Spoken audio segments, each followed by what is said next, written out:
Hello, ladies and gentlemen, and welcome to episode 133 of the Terminus podcast for the weeks of December 7th, 2019. Oh, you know what? This is actually alleged. Oh, wait, no. Today's Saturday.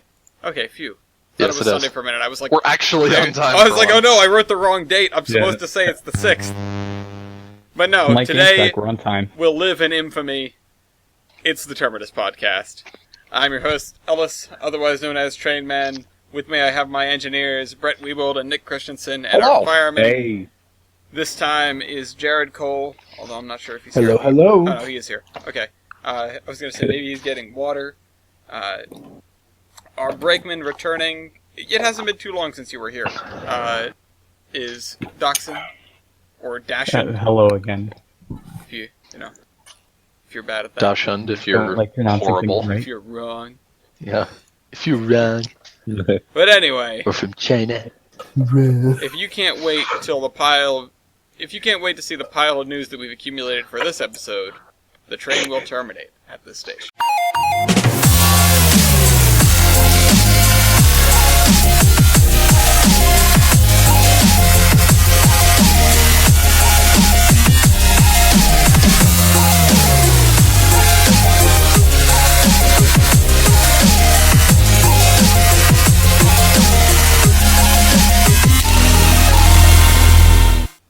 Space! We're in space somewhere.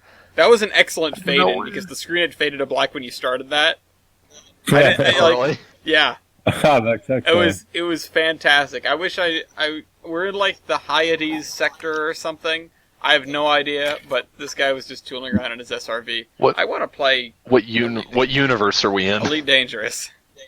Gotcha. Which is... I need to play more Elite Dangerous. I'd love that game. Would you like to play some tonight? Maybe, but I might have to go through some Christmas decorations tonight instead. That's what Madison wants to do. No. So I'd also have to play on Rail tonight. Yeah, that too. Yeah, so that too. I might just have to convince Madison to lay it off so that I can play on Railed, but, it is a Saturday night, so I guess I could stay up late. I always forget that Madison celebrates Christmas. Yeah, she does. Anyways. I don't celebrate Hanukkah, so we gotta celebrate something. Anyway, this is the Class 1 Mental Responsibility. It's where we talk about people that have crashed over the last 2 or 3 weeks, in this case 3 weeks. Starting with our former mantle holder, Canadian National, who crashed on November the 1st.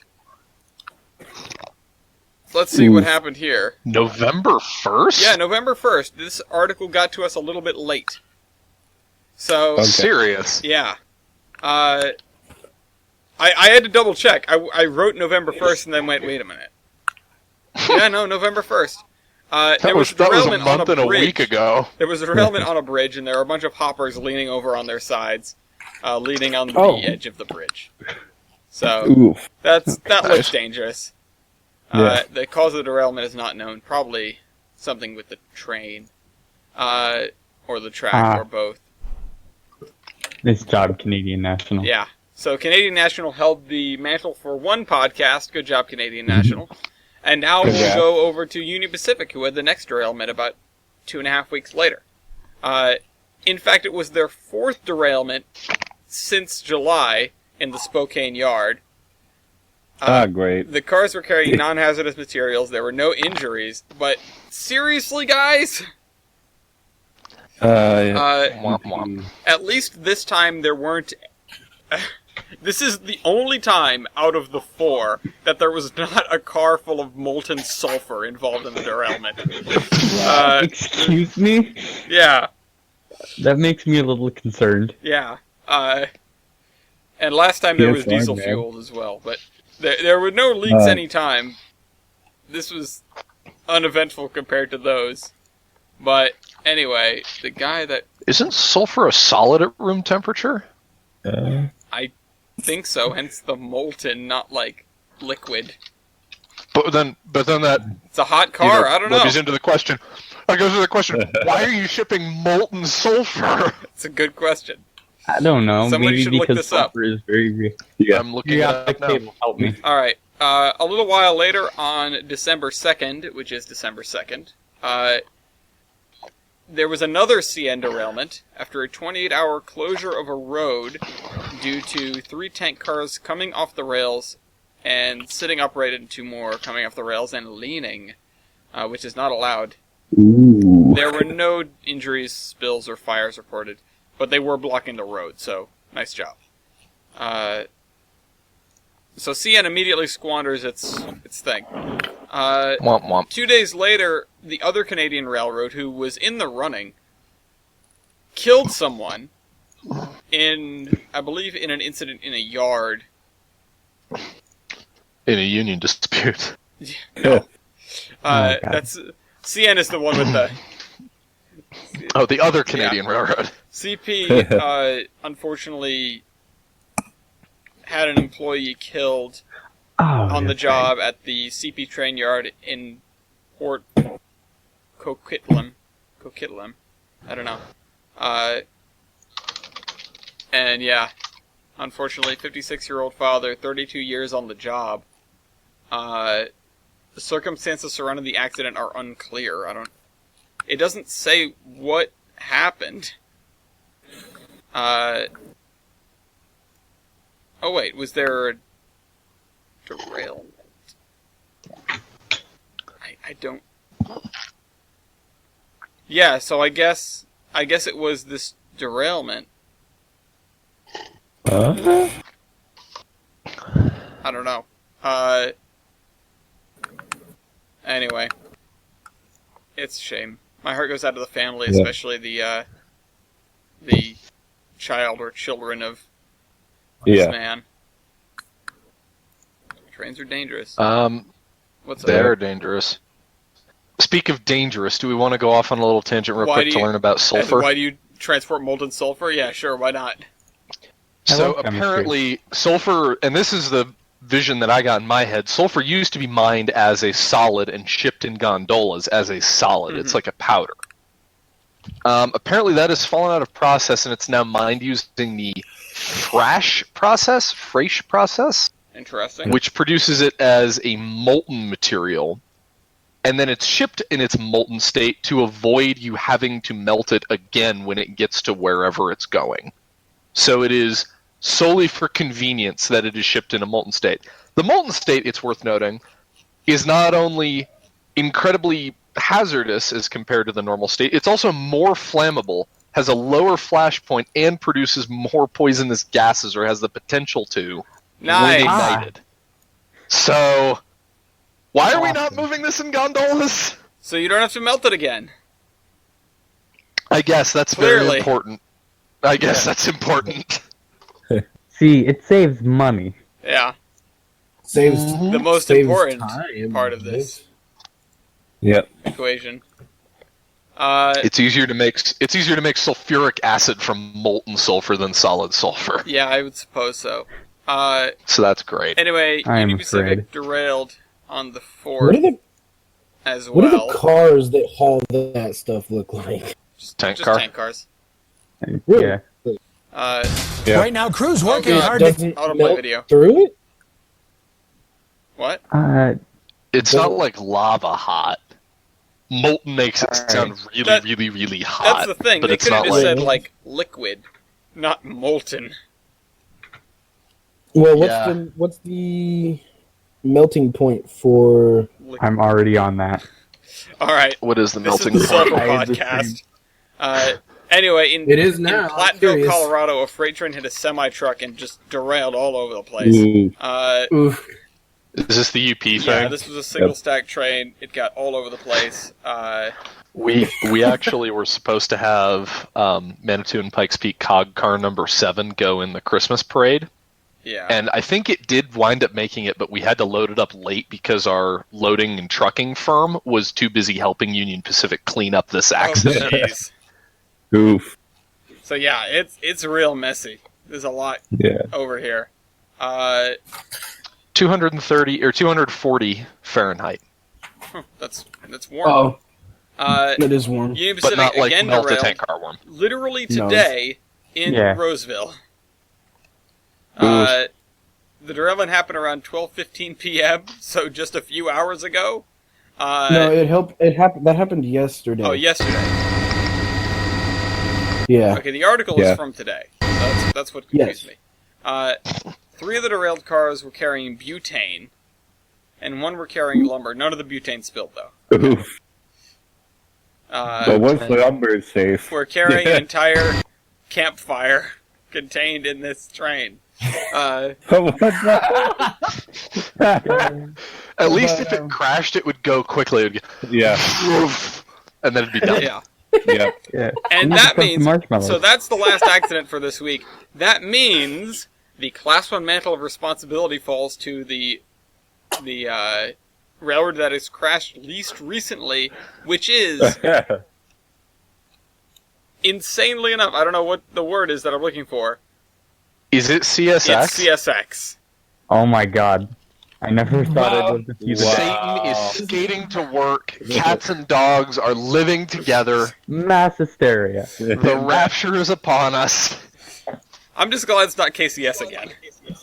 It's KCS for way too long. It was KCS for, I think, years. Yeah. I think this is the first time that it's been CSS. Yeah, that's definitely true. I think that's accurate. So, there's that. I think my brain is disintegrating. Also, just another thing, we should keep tally. I know. Right. Well, down here. I don't have to go back. Freight line Go back tally. and see. It'd take a while. Dude, they're on like every episode. Yeah. Yeah. Anyway. Free publicity, man. Yeah. So what have we been up to in the last few weeks? We had to skip a podcast last Thursday because everyone was too busy around Thanksgiving, but we're back. And it's getting Unfortunately. Sorry, guys. It's getting towards the holiday season. Wow, I see. And I had 2 holiday parties to attend back to back. One for the Boston office, one for the Glastonbury office. And I drove out to the one in Connecticut last night. It's about 2 hours away with Madison. And about halfway there, I realized, oh, you know what? We need gas. We really need gas. I need to stop somewhere. And I realized we're coming up on Essex. And I know there's a gas station right off the highway. Like, literally next door to the depot. So I decided to pull off the highway. Madison's asleep. I pull off the highway. I pull into the gas station. And as I'm pulling in, the gates are going down. And I open the door to get out and get gas. And 97 is coming through, blowing the whistle, and Madison's like, what? Yeah. Which, it was cool, because I hadn't seen 97 on a train since the doubleheader, because I know she had to get taken out of service again, for a little extra work. And I hadn't seen the coaches they were using in service yet, because now they run 3 trains, because they've got 3 engines. And they got, like, more modern-looking commuter coaches, still old coaches, but like stainless steel ones, not the ones with the ribbed or fluted sides, I guess, but smooth-sided. I don't know what to call them. I don't know where they came from, but they're really cool. And they also had on the end of the train as their end car because they have to push the train for a distance. They had a really beautiful looking Claristory car, which I hadn't seen before. I think it was called Riverview. Nice. So, anyway, that was my incidental foamage of last night. I was just like, maybe if I stop at Essex, maybe I'll get to see a train go by. And as I pulled it, it's coming by. Nice. Couldn't have worked out better. This was about probably 6:30. Okay. Or no, it was closer to 6 because they were coming back to the depot. So it's dark at this point. Yep. But okay, cool. Yeah, it was really cool. Riverview looks like it's an open car. Open. Oh. Like it's a heavyweight, but they've taken the windows and the window row out of it at the belt rail and turned it into basically a covered open car. Oh wow. Well, I think they have window inserts that they can put in because I don't think you'd be using an open car at this time of year. Yeah, probably not. So it probably just looked like a heavyweight with really big windows. Yeah. It was really pretty. I think that was on the train that TJ and I rode. I remember seeing it vaguely. It does look good, though. Mm-hmm. It was nice because it was all lit up at night. Anyway, it was really pretty. I love Essex in the winter. Yeah, you talk about this time of year. It's just this time of year is the case everywhere because all I have done in the past few weeks, as far as railroading is concerned, is polar. Yeah, we've gone around and around, polar, around and around. Polar vortex. What is it? That's what it is. It's the polar vortex. My world is the polar vortex. We are. I am the Senate. I am become polar. I am become all of your polar belonging to me. Meanwhile, I have acquired some stonks. Whoops. Yeah. I just clicked on thing. You did acquire stonks. In the Oregon Electric Railway Company, that might be worth something. Stonk. And called a stonk. Because the memes. Yes. Come on, dude, you gotta step up your meme game. Yeah, boot. No. Pardon me. No, and I also have something that's worth about as much as a piece of paper. Actually, it's worth less. There you go. AKA stock certificate. A piece of paper you can write something on. This has been soiled. Good day. No, that's what my Penn Central stock certificate is for. Yeah. Yeah, the PC stock is like worth less than the paper. Yeah.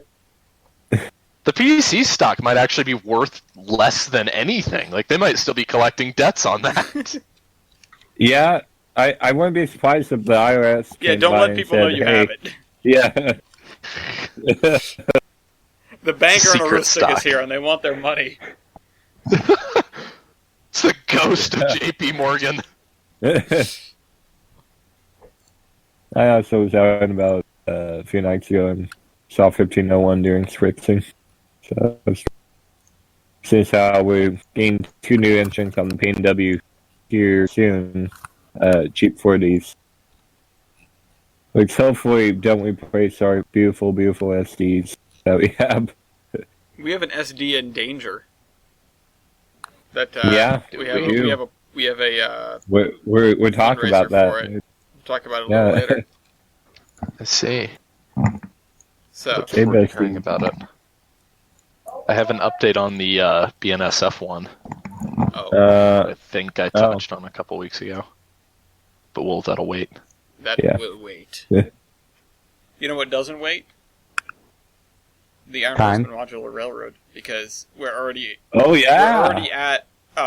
We will be at version 0.3 as soon as I get Noki's thing reviewed and Mason's thing reviewed, because both of them/yous have submitted a completed module. Finish that. And I am super excited to start stitching stuff together. One of my favorite little wrinkles now is Noki's module has a one-track connection on its north end, and Mason's has a one-track connection on its south end. Ooh. So I might attach them like that instead of, just side by each. That might be stonks right there. Might be stonks. Yes. I stonks, you stonks, he, she, me stonks. It's first grade. Yeah, I have a screenshot here, like, pretty decent overview of what I have. Yeah. Including the interlocking tower that actually works for the hump. It's beautiful. When it works, it's really beautiful. When it works. I have not checked if it survived the being ported over, so... Well, at least I named all the signals that it connects to. So. Yeah. It isn't the hardest thing to figure out and tell you. Well, hopefully... It was a proof of concept that worked out pretty well. Yeah. I'm looking forward to reviewing this, because, it's the biggest yard that we have, so it will probably be a pretty heavily traveled location. Yep. Hump yard. And then my next yard. Or should I say portion of the route, definitely massive because I went through randomnumbertrainware.net, I think. Yeah, it's the website. And I kind of put in the low end and the high end of what I wanted to do. I didn't want to do more than... I think the number that I put in was 70. Yeah. But I didn't want to do less than 30. Yeah. And you got up there. Yeah. But, you know what else is up there? The Poughkeepsie Bridge. Up there. Like I found an excuse to use this. Yes. So does the railroad, or does the module climb all the way up to that height and then go over this? Yeah. Oh, jeez.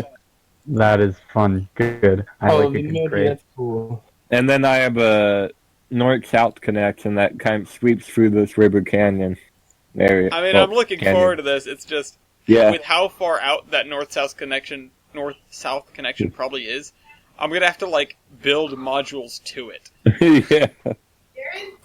Yes? He's in trouble. Oh, no. He went to I've discovered a disadvantage of having a false ceiling in my apartment. Which is? I can't take a broom handle and bang on it. Oof. Unfortunate. It's like a week on my way. from now to the Providence Northern Open House, so I'm going to start, like, spreading that all around. Plug it. Yeah. What? Plug it? Plug it! Same with that promo.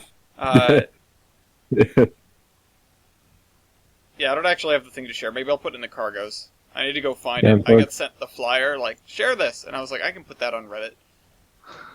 And hope some people notice it. Not sure if I have been in the same as these help promote.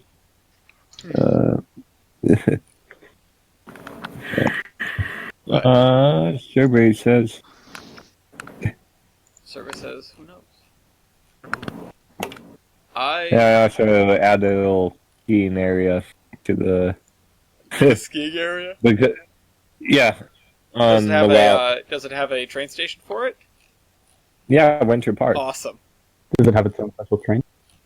I will probably build it a train. Yeah. Or I will AI it a train. It'll run from some places to there. Yeah. I'm trying to remember because there were random numbers, or the random name generator that I used, because this map's random. It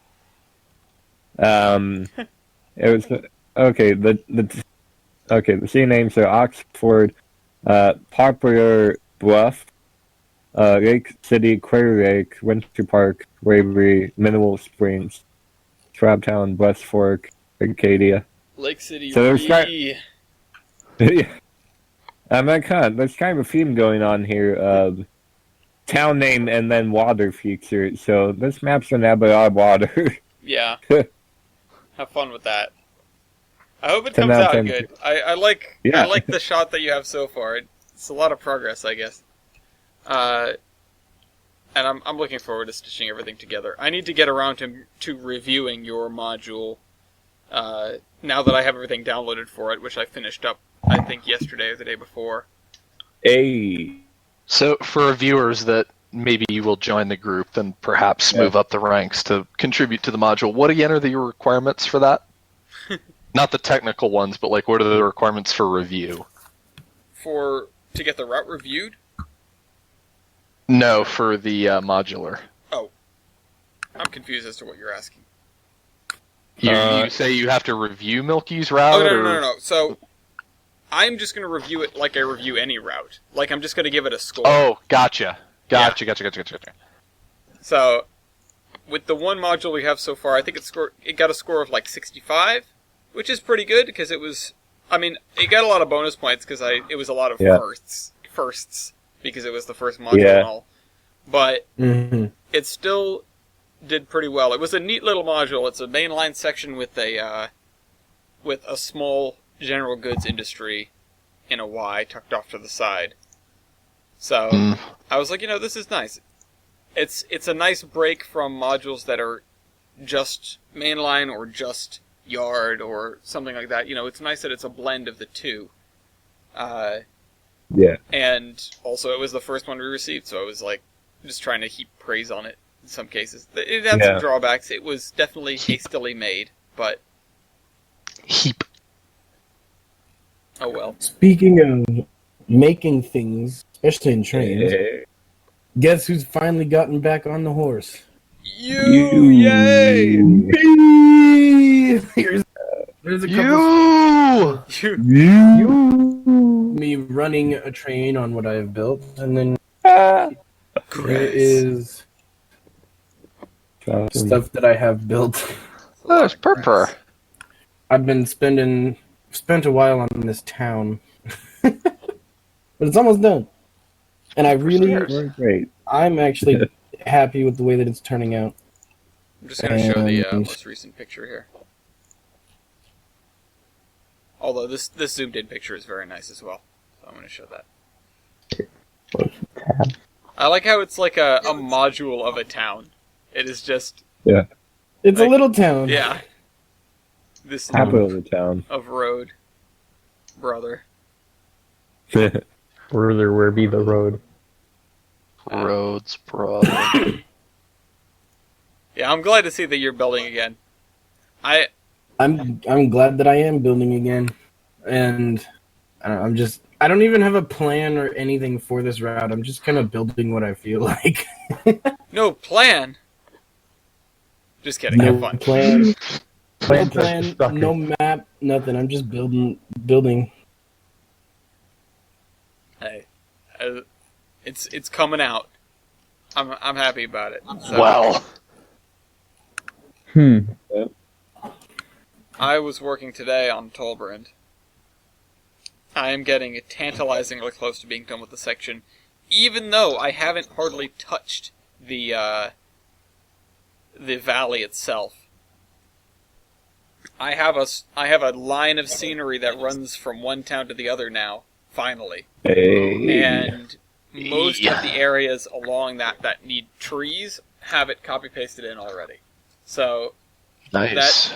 That is a huge milestone. The copy-pasting I always end up putting off because I don't want to do it during the show because it crashes the game, blah, blah, blah.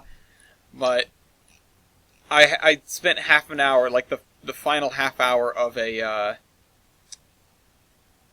episode just pasting trees all over the place. Unfortunately, compared to some of the stuff that I've now made in modules or seen in modules, it's disappointingly thin, my forest. So Not computer breakingly big yet, and that is bad. I mean, it'll get there. This is a bad thing? It's getting big. Hold my beard, dash line horseman outward speed trees. Yeah. Oh no. Yeah, that's what Milky's been doing afraid. aside from modules. Yeah. I'm excited about it. Yeah, I am Being too. a hooligan. Whenever you get done with it, it's not like it's a rush. Yeah, I think I have some time to work on it. Yeah. But yeah, no, I'm so excited about moving on past this portion in Tolbrand. I'm excited. Yeah, it's a real Trollbrand. Yep. I mean, I'm excited to move to 2019. I'm excited to go, like 5 o'clock. I'm excited to go further down the railroad into the farm country because I feel like I'm starting to get the hang of farm sections now. Let me see if I can grab the picture that I posted earlier, or one of them that I posted of one of the trains heading through relative farm country. Because I was just like, I'm so happy with the way this looks, I'm going to... Oh, you know what? That's the swamp. That's not farm country. I'm gonna just sit back and watch some trains go through it. And this is all grazing land, so it's not like rows of corn or whatever, but we'll get there. I'll get there sooner or later. That's in directly the next section is all the farm stuff. Farm. Farm. Purpur stairs. Purpur. So you can see one of the silos in the background and one of the hills in the background as well. I turned up the render distance a bit. Hey. So I was like, I want to see the stuff. I am mine constantly turned up because of the Poughkeepsie Bridge. Yeah. Because the darn thing is so long. It's huge. It's like 2 tiles long. Yeah. It is. But I like how I think that screenshot with the Zephyr, that's really cool. Yep. It is really cool. I built the canyon with the bridge in mind, so it worked out pretty okay. And then I swooped a north-south connection through this. Well, it's going east-west on the module, but it does end up going north and south. Oh, however the stuff ends up connecting. I know Israel was building his module, and he put the connections in the wrong spot, and then I went to move them. And I was like, you added these janky S-curves. You know what you should do is just make them right-angle turns. So it's, instead of having an east-west running route, you have basically a north-south running gigantic S-curve of a module. Or just one that it comes in from the south, turns to the east, runs through the yard, and then turns back to the south again. So yeah, I may or may not have some slightly janky things because of how I set this up. Oh, great. Yeah, so what is... I'm not sure I've seen much out of your module. You want to talk about it? Because I haven't done much. Oh. But I'm going to be completely honest. Well, do you have track I may start building a module, too. Yeah, more or less. I've got track laid.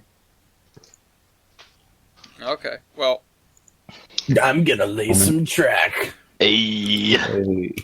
Well, I have a module from Milky. I'll just wait for the modules from the rest of you guys.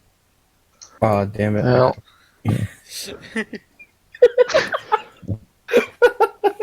Don't hold your breath.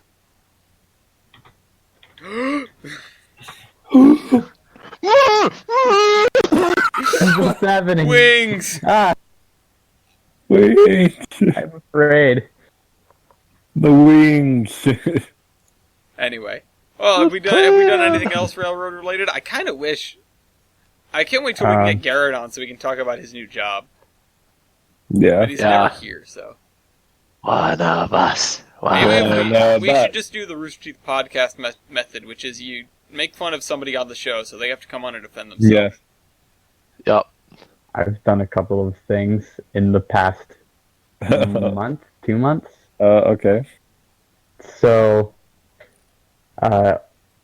during the fall, I went to the cider mill, which is, there's a train-related thing, I just need to find the pictures. Back in the woods behind the cider mill, there's just a bunch of, frankly, old junk, some of which is railroad-related. What? We like old junk. Yeah. That is us. Okay. Yes. Us. Also, the entire trail at the cider mill is basically a former roadbed. Oh, cool. So, yes. Very neat. And the trail ends at, well, an abutment where a bridge would have been if the railroad hadn't been torn up a couple decades ago. I think in the 70s, because it was PC owned. Rip. Womp, womp. Again, worth less than the paper it's printed on. Or rather, devalues. So, just took some photos of the old junk back in the woods. I want to see something. I got my license, which means I can go filming now. Nice. Oh boy. Nice. This looks like... Wait, what is this? What is this bridge thing? I don't know. It looks like looks like it used to be part of a bridge, but I have no idea what it's for now. Well, what it's too small to be its own bridge. Unless it's like a... It's like a pedestrian bridge. Yeah. It's just old rusty crap in the woods. I lumped it all together. Okay, well. That's kind of random. Yeah, could have been the pedestrian bricks, but still cool. There's a chunk of a car, which I think might have been left over from an accident PC had back in the 60s. No, PC didn't have accidents. No. I know they had an accident. Railroad crashed something and then didn't bother to clean it up? No. I know they specifically crashed next to the cider mill back in like the 60s, or at least near the rail is tiny. Yeah, it is. Yeah. There's also a wheel back there from what I think was a speeder, probably, but I didn't get a picture of that. No wonder why they derailed. Yeah. Maybe it was like a 30 or a... Like an amusement park age or something. Apparently, it was something small, clearly.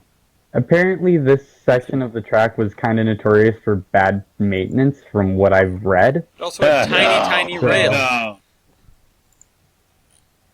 No, bad maintenance on Penn Central. What's that? What? Yeah. No. Never. Yeah. And also, probably the thing I'm most excited about, I finally retrieved the lad. The lad. Lad retrieved. Lad. It's the little lad. It's a very little lad. I finally bought it and had it shipped to my aunt in Canada because I had to order it from a store in Vancouver. So that was fun. I think Caboose has those in stock. Is this an 040? Yep. I joined the wrong voice channel. Trying to navigate through these chats, I always do that at least once. Yep. It's okay. But yeah, I did check Caboose, and Caboose was like, "No, we don't have those in stock. Those are on back order." Well, Caboose is lying to you. Caboose, I would have just... Unless Leighton bought them out, which is very possible. Yeah. Are these 040s? Yes. Okay, they're adorable. Yes, they're great. Is that HO or N? Now we just need a little yellow bobber. They're HO and 30. Ah, cute. Yes. HO scale and gauge track for those that don't know. Yep, we need a little yellow bobber with a big seat on it. And then a standard gauge N scale SP Pacific with the red. Oh no. With a very large man on it. With a Cabbage Patch Kid on top of it. Is that a little mean? Yeah, maybe. You're reminding me of that 587 little robbery poster. Yeah, except he's 300 pounds heavier. Picture Jabba the Hutt as a train engineer. Yeah. No! Jesus.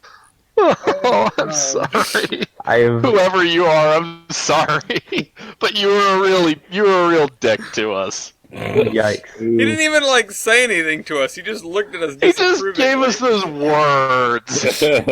Words, not the words, the look. SP guy? Yeah, SP guy. So, it took me a minute. Curtis, my Jabba the Hutt comment wasn't in regard to him, it was in regard to what Doxson said. Oh, God. I also did some slight tinkering around in Blender, but I haven't really been doing a lot of that recently. Ooh, models. Yeah. Yes. Very I like that rough hat. models. Yes. It's a nice hat. I want to have a talking Everything's train better with a series hat. where all the trains look like this. Yeah. That's it. We're back to just the aesthetic. Yeah. They're not actually attached to their wheels at all. The wheels are cylinders. Oh, Christ, what are they barking? Oof. And he's dead. Doxson has been eaten by his border collies. Yeah. So that's unfortunate. Yeah. Well, he's dead. Oh, we didn't figure out what we were supposed to do for Locomotive Versus. I guess I'll ask him when he gets back from being dead. Alright. Is it that time? I mean, I'm not sure what else we have to talk about. I covered everything that I... Oh, you know what? No, I heard a rumor from Graham. Uh-oh. Those are only the best rumors from Graham. which is 15 AEM 7s are going to be going to the MBTA for the beginning of their electrification program. Interesting. Yeah, very interesting. Yeah. Why not the HHP? Oh, wait, never mind. Track broke those. Too soon? You can say Yeah. The most epic of splits. Yeah. That's what that song will always be associated with for me. Anyway, Doxon, do you have a preference for Locomotive versus? I had an idea in mind because I just don't learn my lesson. Or do you have... Okay. Alright, the WWF had a prairie, right? Okay. Yeah. Okay, they did. Okay, so that versus the U.S. World War I trench prairies. The SR... Hey, wait, I think we've done that. I feel like we have to. I haven't been keeping up that well in the podcast recently. You're the curator of that document. Shame. I'm pretty sure I am aware. Done the SRNRL 262s versus the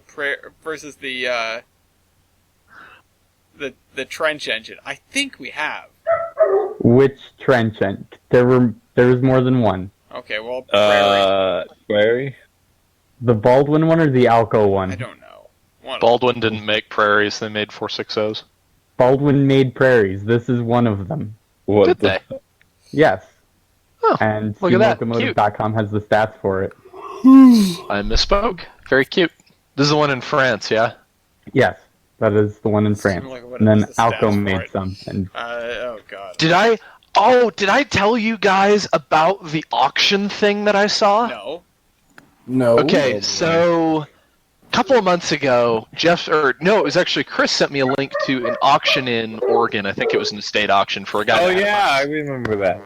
He had a bunch of like steam pressure gauges and cool stuff. He was like a tractor collector and just had a bunch of old cool junk. It's like, oh cool, looking through all this. Looking through. And he had listed a steam locomotive tender. It was a narrow gauge tender that he had built himself, and it was, this kind of weird name. The trucks weren't quite right. And in the background of the shot, you can see a cab, not a locomotive, just a cab. And for some reason, I remembered the number on it. It's like, that's weird. An SP font. Wait, this guy owned 2 Alco 262 trenches and converted them or his family had converted them back in like the 40s to be little miniature, like standard gauge looking engines. Huh. They've since been sold on, but it's like, oh my god, if only he still had it, you could have bought one of these in an auction. Oh my god. So close. Alright, hold on, I'm grabbing something real quick, and then I will fight you in a 2-foot gauge prairie. Uh-oh. I just need to... What I'm doing... Oh, this is what we're doing for Verbishish? Yes. Yep. Okay. Give me a second. Oh, do I have it open on here? That was the piece I was missing. Yeah, no, Where's... search that. Okay. It's starred, so I didn't actually need to search it. Now I need to load up the largest document that we have, which is the WUD doc. And I just scroll all the way down to Sandy River and Rangeley Lakes. Yeah. Which is down here somewhere. Okay. There's Iron Horseman, so I'm not down low enough at all. You could be scrolling further. I used to scroll down the right path myself. Yeah. Okay. There it is. Number 1, 2, 15. That's Rangeley. Alright, I know who I'm bringing to this fight.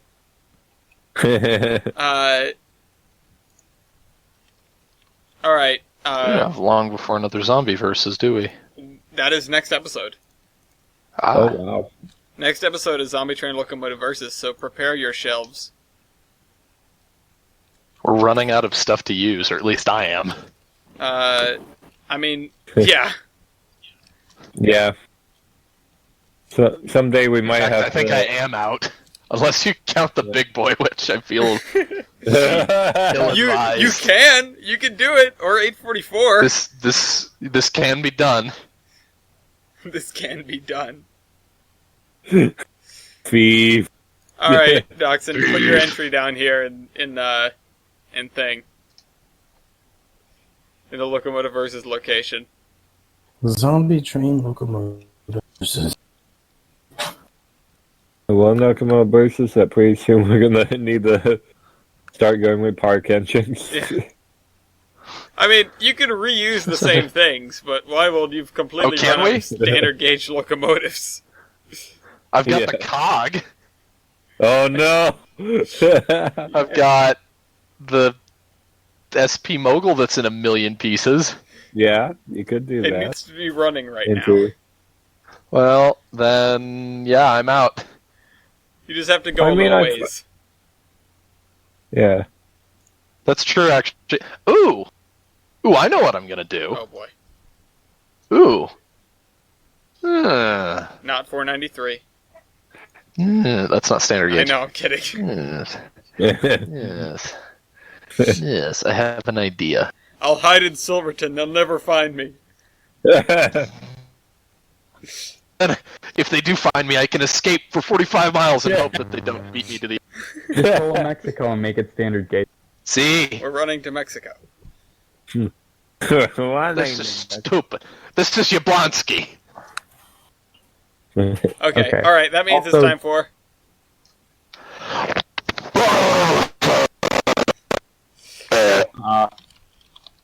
Also reviewing the spreadsheet and also the previous episodes, you guys have not done either of the Trench 2. Okay. We have not. For whatever reason, I thought we had.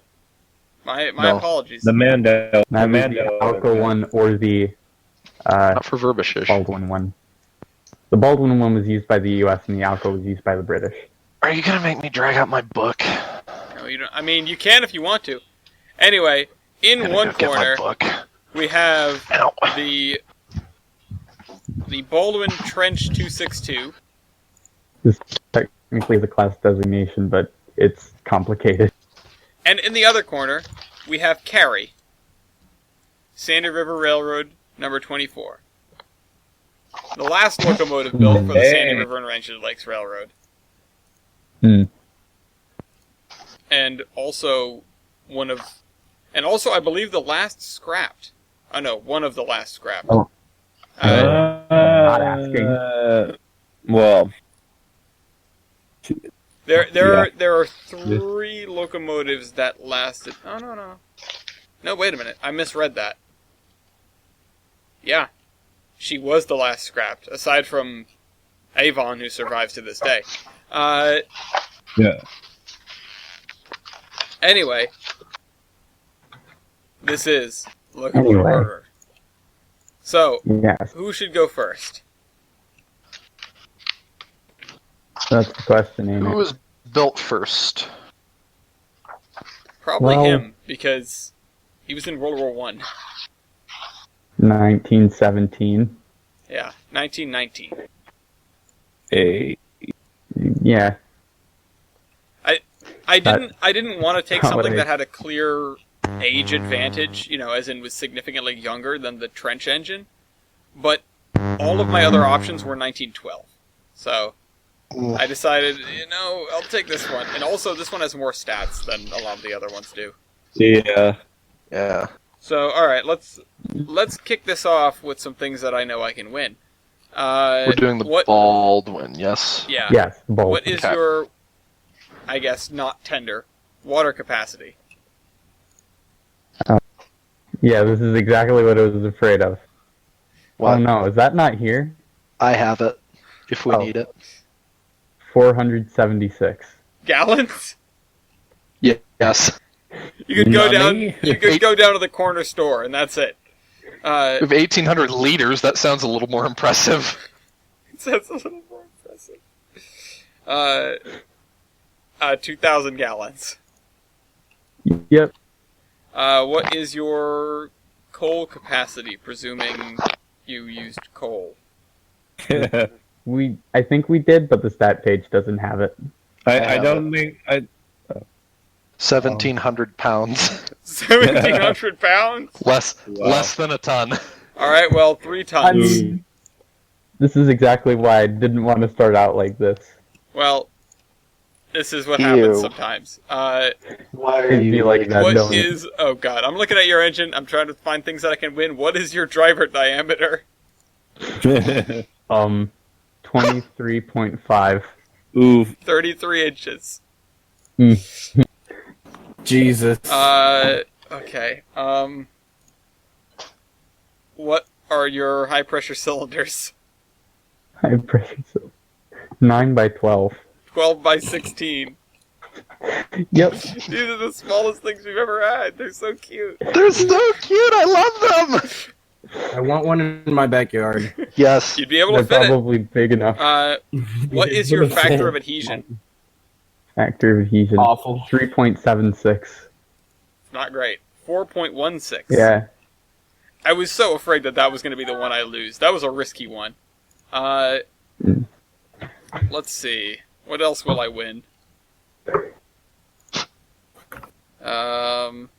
That's dicey. What are your gauges? 2 foot? 60 centimeters. Which in imperial units is 1 foot 11 5/8 inches. Yes. Okay, close enough. That's very... What is... I'm not doing that. Not doing that. Let me just look at this real quick. That's... 1 foot 11. Alright, fine. Just hit me with it. What is your tractive effort? Tractive effort. Where is that? Ooh. 6,258. 10,089. Ooh. Feels bad, man. Just looking back, there are no... This is the second lowest tractive effort of any SR in Oral Prairie. The number 23, the one that came just before Carry, has a tractive effort of 12,000. So it's not like I happened to pick the one that works. Yeah. What is your boiler pressure? 178. I have 180, oddly enough. 170. Yes! Damn it! Holy crap! Okay, let's start this off on the right foot. Number built. 1. 196. Jesus Christ. Now you know my pain, Ellen. They're like rats or ants. Rats in the trenches. Number in class. Sorry, what did you say? Number in class. Also 1. Man. 196. Yeah, thanks. You're welcome. We take those wins here. We take those. Yeah. Driver wheelbase. 7 feet. 5.83 feet. I had a feeling. I was considering it because I was like, my drivers are closer together, but yours are so much smaller. It's Engine so wheelbase. Cute. Engine wheelbase is 20 feet. 15.58 feet. Yeah, thanks. Overall wheelbase. Yeah, it's same. All right. Overall wheelbase is 47.17 feet. 15.58 feet. Yeah. So I don't have the total engine and tender weight, so I can't do that. Minimum weight of rail. Minimum weight of rail is 23 pounds per yard. 13 pounds per yard. Jesus Christ, you could run this on sticks. That's the point. That's what they were built for. Alright. Ugh, I'm losing all of these. That's a bad plan. Just you wait. Valve gear? I'm coming for you. Valve gear is also wall shirts. Damn it, wall shirt. All right, let's go. Robert Lewis's power computation. No, I should have... Frick, I forgot about weight on drivers and engine weight. Damn it. Yeah, I'm not going to let you get back to those if I can help it. I never learned my lesson. How many points are we at? 7-7. So we've got another 6 before we can move on. And 5 of them are going to be Robert Lewis's power computations. Buckle up. All right. What is yours? 997. 1581. Yep. Alright. Same as above plus superheater percentage. Same as above. Same as above. Unsurprisingly, we don't have superheaters. Same as above, but substitute firebox area for great area. 4,183. 8,500. Yep. I am on Power L1. 3,192. This is close. 3,830. Wow, that's closer than I would have thought. Power MT. 898.36. 603.12. Yes! God damn it. Okay, I'm just gonna take these two. Wait on drivers. Your mother. Right. Did I make a mistake? Wait. No, I'm trying to find it. Weight on drivers, 42,000 pounds. 23,500. Chonk prairie. Chonk. Okay. So did I win? Or Yeah, you won. did I misunderstand the rules here? No, you're good. Okay, engine weight. Engine weight is 54,000 pounds. 34,500. Alright. So what does that leave us at? We are now at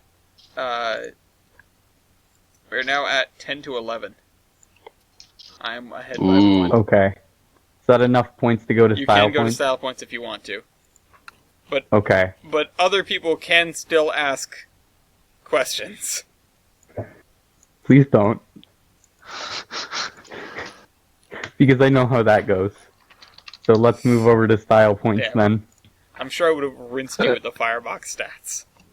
I know, that's why I left. Firebox stats, fine heating surface. Firebox. I'm fairly confident my oven has a larger firebox than these engines. Yeah, you're not wrong. Okay, so style points. Okay, Can we well, get style points for the white trim on the wheels? sure. Please. Yeah. I think we've given that in the past. Yeah, sure. Yeah. Yeah, he Yeah, technically does style. have white rolls. That's a style point. You've also got a red buffer beam and a red sounder rod for some reason, which is kind of cool. Or expansion link, however you prefer. Yeah, I don't know why that's there. Style point. You've also got to... 2 sand domes. Oh, He does have 2 sand domes. You know what I have? What's Effing doors. Yeah. fair enough. And he has a headlight. Both of them. Oh, No. The USA ones do too. Okay. Does he get a point for those engines serving in military service? I'd say so. I mean, the fact that these served in the war is, I think, pretty valid. It's pretty cool. I'll mention the war. That For was the a headlight model. one, they are supposed to have headlights. I don't know why this one doesn't. Allegedly. Okay. They're supposed to have head and backup lights, actually. Which, does the SR and RL engine have a backup light? I wouldn't think so. Here's proof. There you go. That's adorable. It didn't. They were in fact built with headlights. So cute! Most of their my God, operations were supposed to be at night because Well, then the enemy would, see them. In Okay. Also, on the I note have of being sneaky, the safety valves actually have mufflers on them, which is fairly uncommon, especially for smaller engines. Yeah. Forgot if I gave the point for headlights. Oh, there we go. I'll give it. I have a question for both of you. What's up? Oh no. Does 24 here have a model in train? Yes. No, actually. Yes. Yes. Are you certain? Yes. Slugsmaster maybe. He made one of 24? Are you sure? Yeah, I'm pretty sure they did. Because I'm Okay. pretty sure the only 2-foot gauge prairies that I know of are 15, 16, and 17, or 15, those three. Oh. Okay, I'm gonna. SRL. Yeah, I'm gonna boot We're up. looking for train. 24. There's 15, 16, 18. Okay. That's it. Yeah, that's what I Oh, thought. I thought they did. Okay, my bad. Can I get a point for being outside frame? Because it's neat. I'd say so. Fair enough. Yeah. Those are cool. I'm Ooh, willing to. do you get a point? Or no, that's the Alco one. Or that's not even that's a Vulcan one, I believe. Do you have a model? There are brass models of 24. Brass doesn't really... Well... And ON2? It depends if they were mass-produced or not. These ones, the trench engines are about to be released by Bachmann in ON. There's also a mini trains model of them. I own one. Huh. They're very nice. Yes. There's also I'm seeing a 7.5 picture of one. Yeah. There's also a 7.5 inch gauge model for the SRNS. That is pretty neat. Yeah. Is that the Roll Models engine is produced? Or is it just that there is a 7.5 inch gauge one? I believe it's mass produced. Allen Models, I think, does it. Okay. Yeah. Oh, it's the oh crap. Yeah. That's not this. No. Wait, what? No. That's Inside Frame, isn't it? The Allen Models one? It's Allen Models... No, it's Outside Frame. It has a stupid name. Okay, hold up. Hang on. Hold up. Here's Maybe I'm thinking of a different one. I think... Oh, I'm thinking of the Fitchburg Northern, which isn't a Northern, which is why it's a stupid... okay. Yeah, but... Allen does a Sandy River 24. Okay, so we'll call it a draw then. Yeah. Okay. Agree to disagree. 24 has a bell. Details. That's true. Yeah. I just realized the other one didn't. I was like, wait. Well, I mean, it's a trench, so you're not really operating quickly. He's still on a run. Can I get a point for operating in countries? You want to have a bell. Hey, Germans, I'm right here! I mean, that's why I figured they wouldn't want to have headlights. They did, though. I know, I'm just surprised that they did. Yeah, and backup lights for some reason. Yeah. Additionally, and this is something that the surviving photo doesn't have, but the builder's photo shows, they had little shades over the porthole windows that are really cool. Okay. Oh yeah, they are neat. That'll keep the Those shrapnel out of your eyes. Yeah, they should. If I remember correctly, the preserved one went to Australia, was converted to an 062, and then went to France and was converted back to a 262. I would not be surprised. But why? Because they just kind of went everywhere after the war. That's another point, actually, or I think it's one we've given in the past. These operated in the U.S., England, France. Yep. Among many others that are drawing a blank right now. Australia, because that's where the Franklin went. When they had some in India, I know. I know it'd be tough to track this down, but when do they run until? Oh God. Yeah. No. When did 24 run until? 37. Yep. Oh, I know how we can check. Let's see. That's Fort where? I don't know. Oh, it might be in the book, actually. Let me check. Hold on. Builder's photo. We're not going to talk about that because that's a pretty big disadvantage. Wait, no. What is it? I must know. I guess. Well, we might mention it after the fact. God damn it. Okay, that's what it was. That's kind of cool. Characteristics. There's lists here somewhere. I know this thing has a website. Where is Rosters and dispositions. Disposition known. A number is not a disposition. Oh, I forgot that one. Okay. At Columbus, Ohio Depot, March 1921 to Fort Benning in 30, sold in 48. So this one ran until at least 48 at Fort Benning for the training line.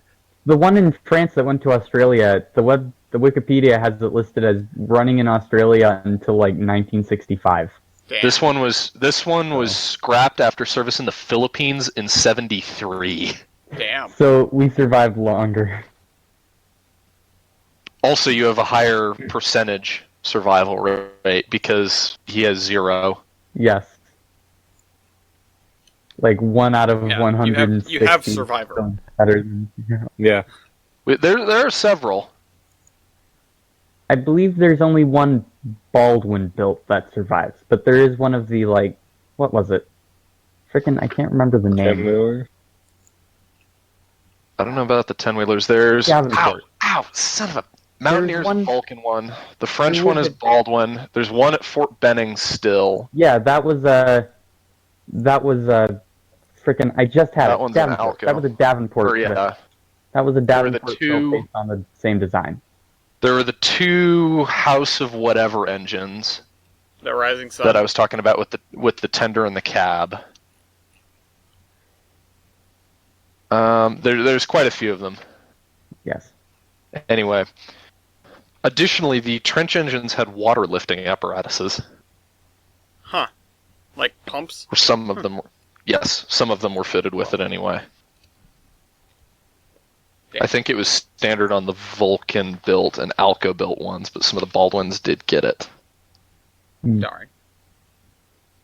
If I remember correctly, the thing was the Baldwin ones were built, and then like Davenport built some, but they didn't get built in time for the war effort, so they just ended up scattered around the U.S. That could be. The cab is so cute. Look at its little tricox.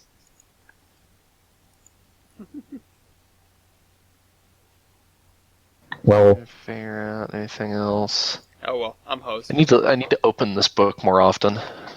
I'm 6 points behind.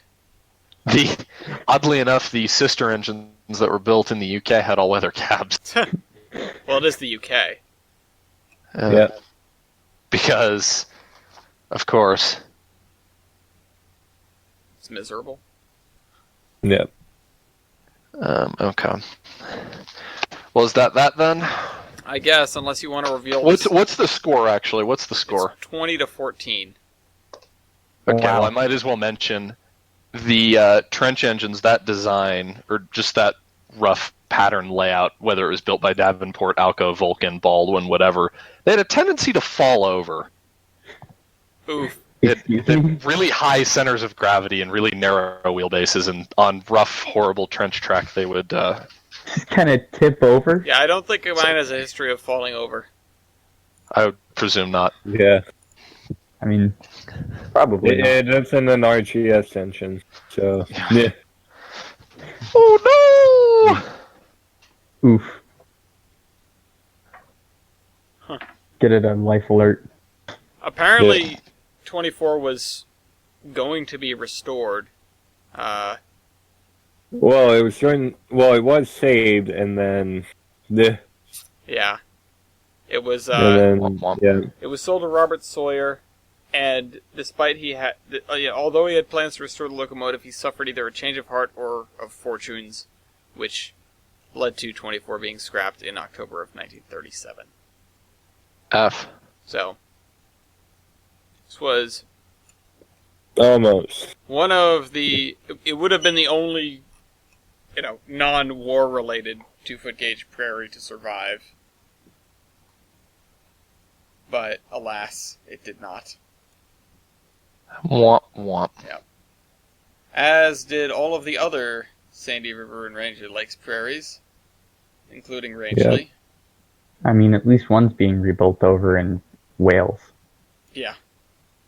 We're also getting another 244 out of the WWF, so that's pretty neat as well. But it would have been cool to see one of these things tooling around. It would have been real chonky for the operations here, though.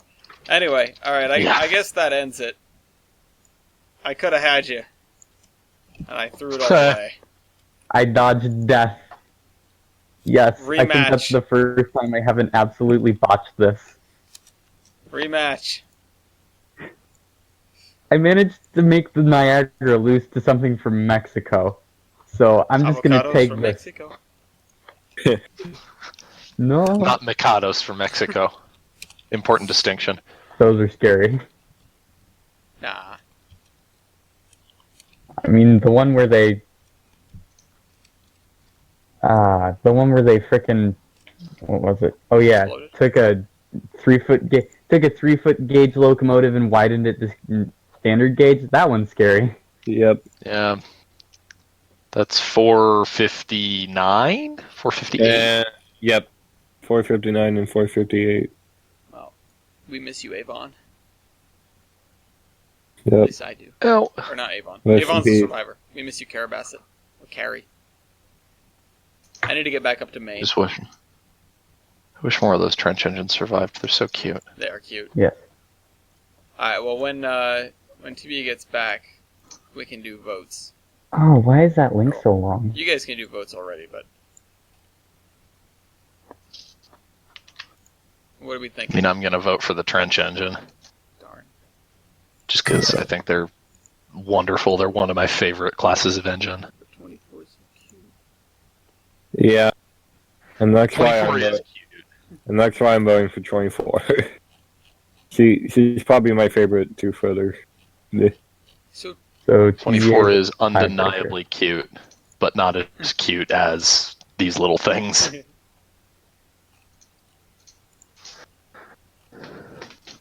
I don't know, wait. Where did TBA go? He Do we went to know? the bathroom. Ah, He's gonna be there a while. he's oil in the fridge. When I Damn it. when I said would I threaten to blow up the bathroom, it had nothing to do with a bomb. Yeah.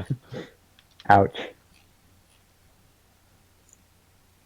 Also, just to share Whose more idea? more fun from the Sandy River. Have a rail bus.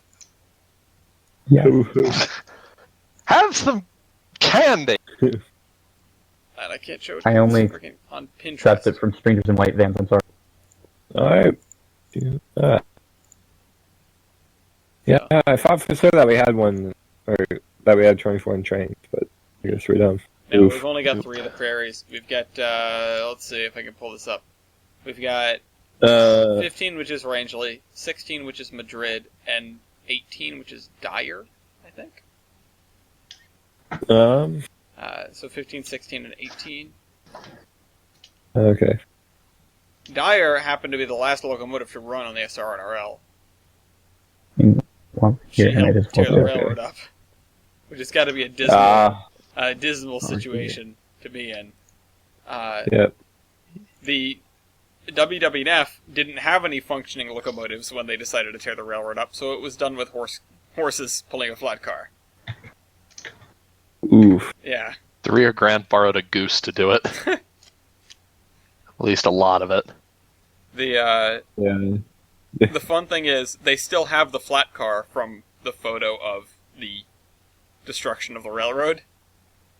Okay. And so the They redid it with the horses a couple The years ago, right? WWF Or with staged- horses, not the horses. yeah, not the same horses. They No, they they're staged zombies. a photo Old with horses. the same flat car of rebuilding the railroad. Yeah. Which is just awesome. I love those There's guys. some wonderful circularity there. I want to go see them. They're doing good work. Yeah, I they want to are. go see them this winter. When TJ gets out of school, which is soon, hopefully, I think. TM. Soon, TM, yeah. When he gets done with school, hopefully I can drag him up there. But they've got some events going on, and I think they're all sold out, so we'd have to time it right and basically just go hang out there. So, I don't know. They made narrow gauge, I think. They've retained number 7 for their purposes for the time being. So at least you can go see that, because she's about as chunky as any of the prairies were. Yeah. Chonk. Chonk. Look at that squeaky Look at this chunk. air compressor.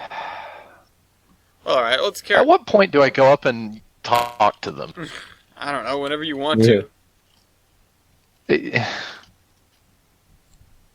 Oh boy. Yeah. Uh-oh. TBA's messaging us from the other side Oh. of the bathroom door. Uh-oh. He's commanding from his porcelain throne. Is that a bumblebee? Yes. Yes, that is the bumblebee tearing up the most beautiful section, in my opinion. My name is Michael the Bee. Of I'm the scared of narrow insects. What section is it? Because Bible went, Black Canyon, Sapness. Trying to remember I really want to say that I was the third division, but I'm going to piss Rival off if I do. Where's the stupid Penzi 010 tank? Oh, the old Victorian thing. It's that. a children's museum. Yeah. Yeah. Where is it? Let me see. No, not 210.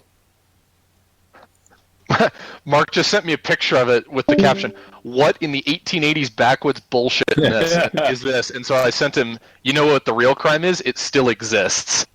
Yeah. And so now I need a picture of it. Hold on. The Black Canyon the Black Canyon itself is pretty. The rest of the line is not. I need to see this. I like backwoods. I'm working on getting it. I'm working on getting the picture. It'll take. It's not really that backwoods either. Yeah, but it's still fun.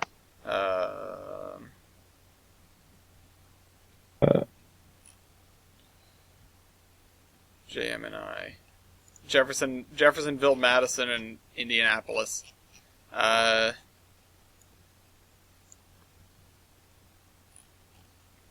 we didn't do local base ID. Oof. Damn it. Out of curiosity, what was it? I need to check. I don't remember now because I closed it out.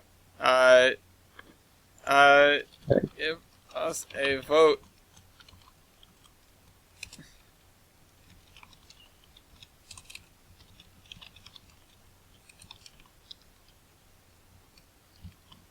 I'm asking him for a vote because he has to leave, unfortunately. Let me pull it open. Let me see what my thing is.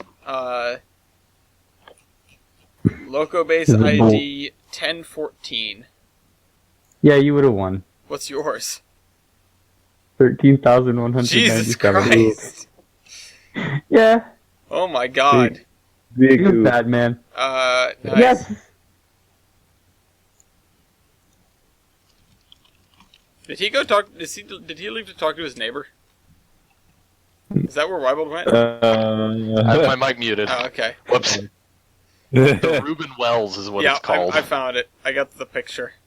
I think the backstops has a model a bit for trains. Yeah. Hold Apparently on. I can't. It's so dumb.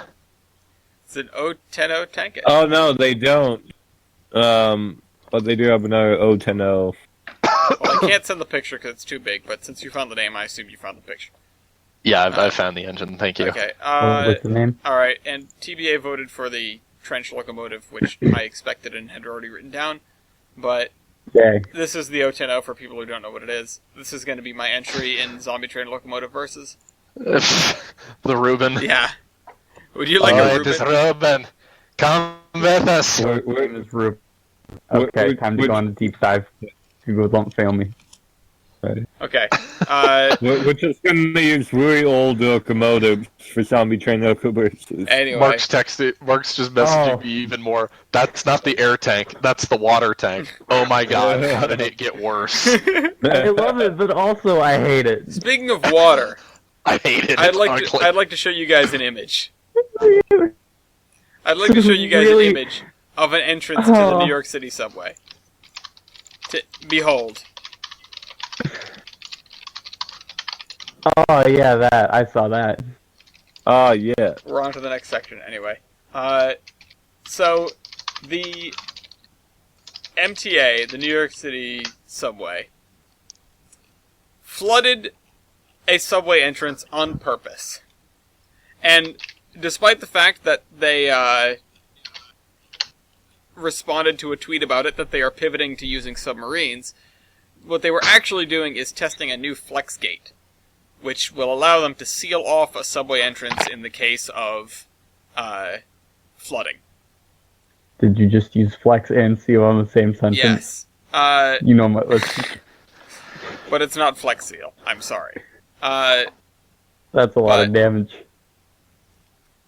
As a good portion of the subway system got flooded in 2012 during Hurricane Sandy, they're investing in new gates and such as ways to seal the system against future hurricane storm surges. Which is important because things like that are just going to happen ever more frequently. Awesome. Exciting. Great. Yay. And if you're thinking about water and subways and thinking, it would be a great thing to do, subway surf, don't. But you can look at these idiots do it on top of a train in Queens. We have new video tonight of two people. So, two people were caught riding on top of a subway car, and they stopped the train. I'm not sure what happened to them, but naturally, that caused delays, and so the entire city of New York is upset with them. So don't do it, because not only will you possibly die, you'll also piss off about 20 million people. Oh, well. Fun. Because silver linings. Silver linings, indeed. And as for the orange linings, the new Orange Line coaches that the MBTA has been putting into service are just having problems because they can't get a break.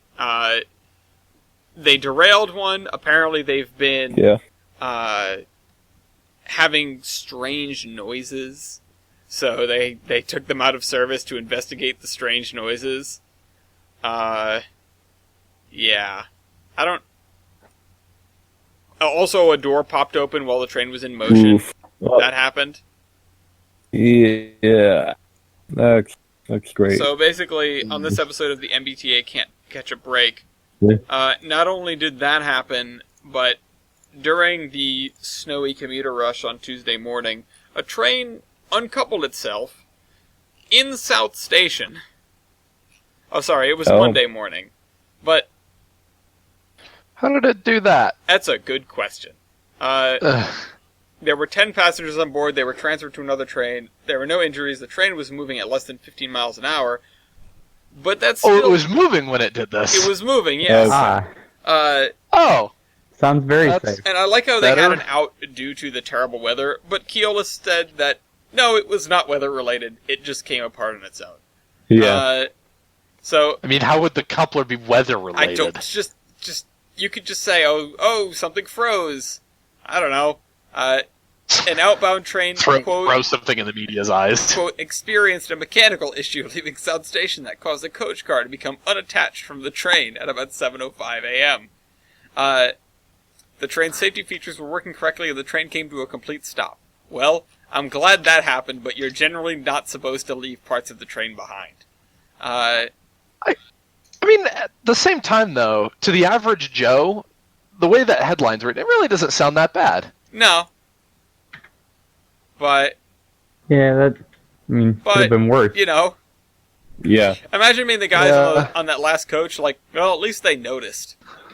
Yeah. What if they didn't? I wonder where the train's gonna leave. Yeah. So, well, no matter what, they're trouble. trying to make the winter service better, and it's not succeeding. Anyway, Milky? Speaking of things they're in trouble, Delmar Group Trolley to Crane Access, Crane on December 20. Unfortunately, before it could even take off, the St. Louis Soup is shutting down. Wait, what? Oh, that's right. Because we read about this before. This thing has been in so much financial turmoil that, this is how people use fate and streetcar ideas. Yeah. Yeah. Like streetcars, good, 90% of the time. And if it was marketed way better, it could have done well. But maybe, but it undershot its revenue projections by a factor of 10. Yeah. So that's bad. So, anyways, St. Louis, if you want to sell us those 2 counts of Crest replicas, we'll buy them. Also, they only have 2.5. They have less than 2.5 miles of track.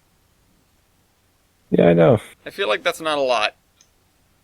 And they also have 2 Melbourne cars, 2 from Seattle. And they, bear in mind, have spent a lot of money to upgrade these cars to their system. Yeah, they have pantographs and stuff. Well, they did. Anyway. They only have that much track. That doesn't seem like a lot. Yeah. Listen, these guys are actually supposed to take people places. This is an actual railroad. Yeah. TriMet had 10 miles to railroad to one of these cars over. Yeah, so... But, I mean, this sucks. Yeah, it does. There was an attempt. You tried. You tried. Good job. And you store damn Council Crest replicas. They loaned themselves $90,000. I don't know how that works.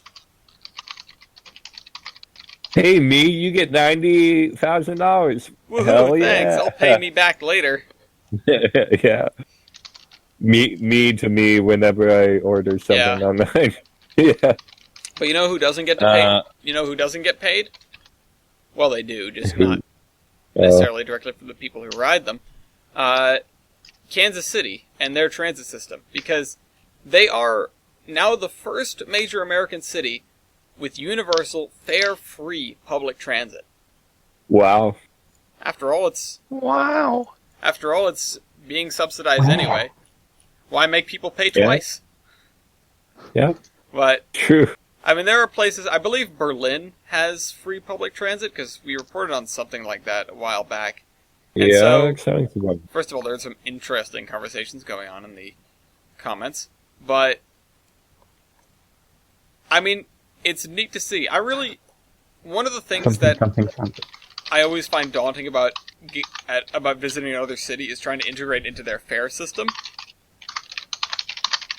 So, even money aside, this is just a, it's so much less of a headache. You just hop on, you hop off. It makes it feel like a utopia. Not really, but a little bit. Kansas City. It's utopia, like except communism. Instead of they've got free transit and pulled pork.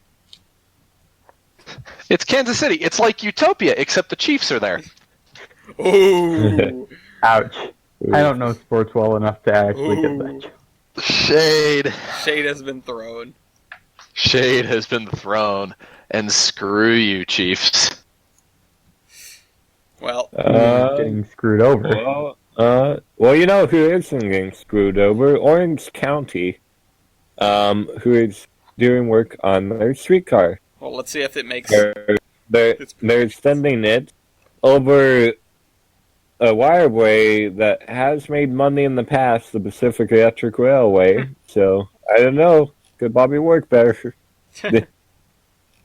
Let's just hope General Motors doesn't murder them. Is this an expansion of an existing system, or is this brand new? I want to say maybe. Yeah. Thanks. I'm not quite sure myself. I will check. They do have. It sounds like it's new. Yeah, it sounds like this is their first streetcar line. Well, I hope it pays off for them and doesn't immediately go broke.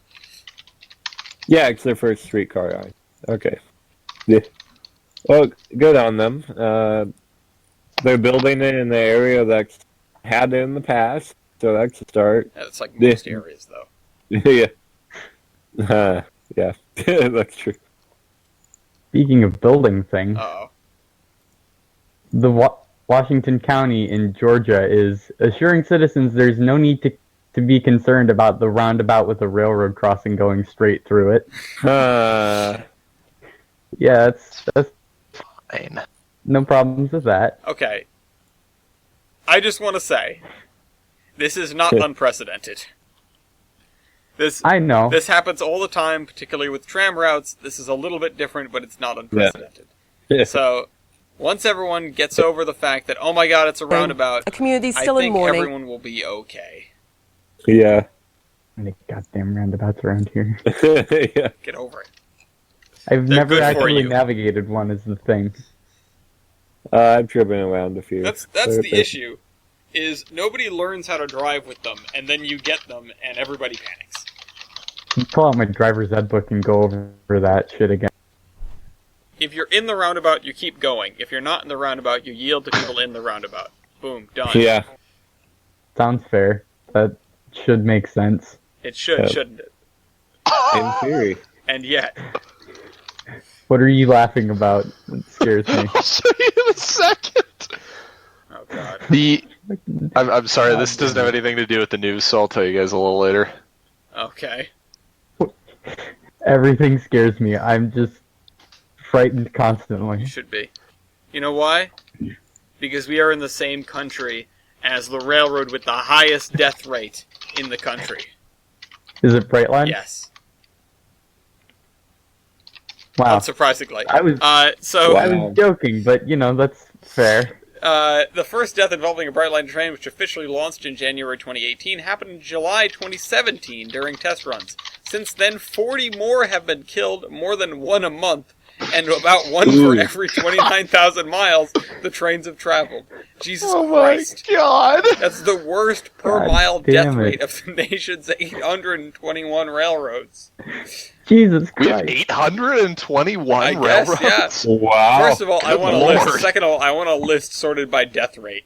You have frickin' Canadian National going all across 2 separate countries. You have Union Pacific, CSX, and we gotta worry about this little section of Florida. Because it's Florida. Thanks. Yeah.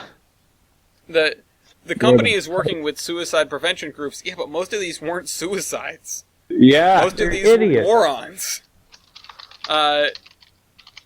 Quote, there are few railroads you will find who have done more to mitigate these types of issues. Because few railroads have as significant of a problem. This is my addition. Few railroads have people throwing themselves at the train just out of pure stupidity. Yeah. So Thanks, they, At Florida least man. as frequently as the Brightline ones. In a statement, its top priority is safety. It isn't their fault, but U.S. trains fatally strike more than 800 people annually, or about 2.5 a day, and about 500 are suspected suicides, and the other 300 are probably Floridians. So, yeah. I wonder if you had that list of all the railroads organized by death rate, if the top ones would be Brightline, Florida East Coast, Virgin Rail Florida, Well, Brightline Disney and World Virgin Rail are Railroad. the same thing, but Disney World It's Railroad. no, Yeah. nobody dies in Disney. It's not allowed. Oh, that's right. Even if here's the thing at the note at the bottom of the thing. Even if suicides could be curtailed, it would do little to stop drivers, pedestrians, and bicyclists who dash across the tracks trying to beat the train. Brightline wants tougher state penalties for driving around gates, hoping that will give pause. How about death? Death's a penalty. Death is a fairly steep penalty.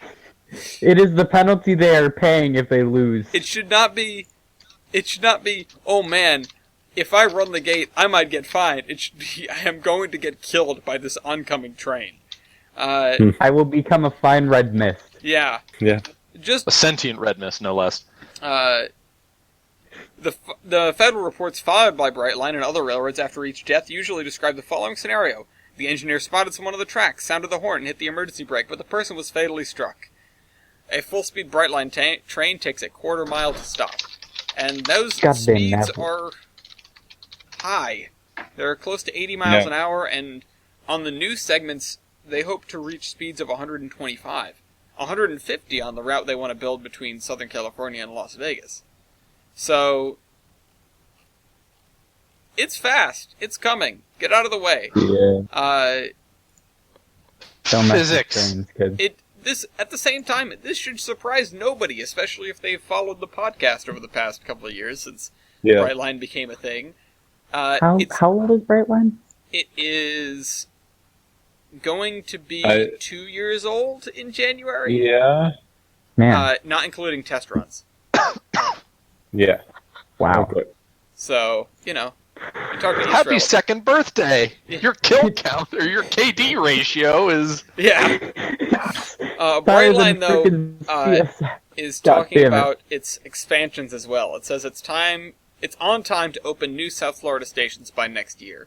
So, that is new Boca Raton and Adventura stations in October of 2020, and as well a Port Miami station to be opened by the end of the year as well, by the end of 2020.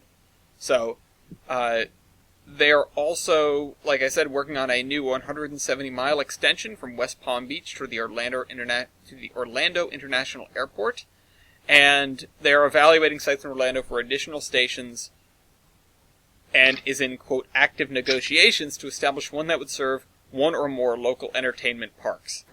It's like they're beating around the bush there. They're trying to make a Disney station. Because, holy cow, that would just be like drowning in dollars. Yeah. Loads of emotes. You can be in Miami, get on a train, and get off at Disney World. Oh my god. Yeah, that's... Brightline, which is expected to be branded as Virgin Trains USA next year, has been serving the downtowns of Fort Lauderdale, West Palm Beach, and Miami since last year. It chose Boca Raton for a station, blah, blah, blah, blah, blah, blah, blah, blah. They're adding new stations. We knew this already. Yes. I am excited for this because I want to see more Brightline, because I want to see them make more money, because I want to see them make more Brightline. I hope they stop killing people at such a frightening rate, but I understand that it isn't exactly their fault. So stay off the tracks, and the train will not kill you. It's a weird way to think about it, but... Yeah. Speaking of Florida, Uh-oh. Zoo train derailed. Oh, no! Where is this? The mini train at Sanford Zoo in Central Florida Oh my god. How the hell do you manage this? Is the accident under investigation? It says it came to an unexpected halt, causing it to jettison itself from the tracks. Like, the car at the end of the train is just completely flipped. What happened to it? How did you manage It came this? to an unexpected stop and then derail? What did it do? Hit a parking bollard somebody put in the middle of the gauge? It's Jesus Christ. It's known as Champ the Train. Of course. Champ. Champ came around the corner. There was a moose in the way. It is a It's zoo. Florida, not Canada. Farmer Jenkins had parked his bulldozer on the track. Oh, not the bulldozer again. Florida man Not the parked his bulldozer. car. The magic bulldozer. If we're talking about derailments, the Long Island Railroad also derailed, I think twice in the last weeks or so. During the morning commute, because nobody can catch a friggin' break. The accident took place about a quarter mile east of Jamaica Friday night. This is Jamaica, New York. Jamaica. When the rear two cars of a 10-car train moving about 13 miles an hour came off the rails. None of the 400 passengers and crew were injured, unsurprisingly, because it was 13 miles an hour. It would be the 12th accident of the LIRR this year, so yikes. 10 people were injured in the accidents, 3 were killed, who were the occupants of a vehicle that got hit by a Long Island Railroad train. And if we're talking about people being killed by the train, 3 more people were killed by an Amtrak train in the past couple of weeks as well. Did anybody take that piece of news? No Toys for Tots train. I think TB got all of them. Amtrak hits car, yep. Right, well, I'll put this in there. Don't dodge the gates. Don't drive in front of trains. Just stay out of the way. Use bridges if at all possible. Speaking of... Oh, never mind, go ahead. No, speaking of what? Sorry. Speaking of not getting hit by trains, don't get hit by the Polar Express, kids. Yeah, that's... This video just causes anxiety. In Shiawassee County, the North Pole Express, pulled by Terminus at 1225, nearly hit a photographer. In fact, it did actually clip the photographer. If you watch carefully, you can actually see the stuffing from their coat come out as the train goes past. Because it clipped them and ripped their coat. Yeah, be careful. Congrats. Yeah. Stand back! Don't let the Polar Express kill you, please. That would not make a very Merry Christmas. Those kids are already they have only 5 minutes to get there. They can't stop for you, Chief. Now they're singing karaoke? What the hell? They made up. I guess? The Polar Express. The know-it-all kid went to Baltimore. F.U. Baltimore. The voice actor, not the kid. It's an S3 built by Baldwin Locomotive Works, which is not correct. How do you know? You don't know anything about the actual locomotive. You just know 1225. I know standard procedure. You know, it would be really funny if he went there and just gave fake locomotive facts. Yeah. That's. Hey, do you know what kind of train this is? Is that something you hear nightly?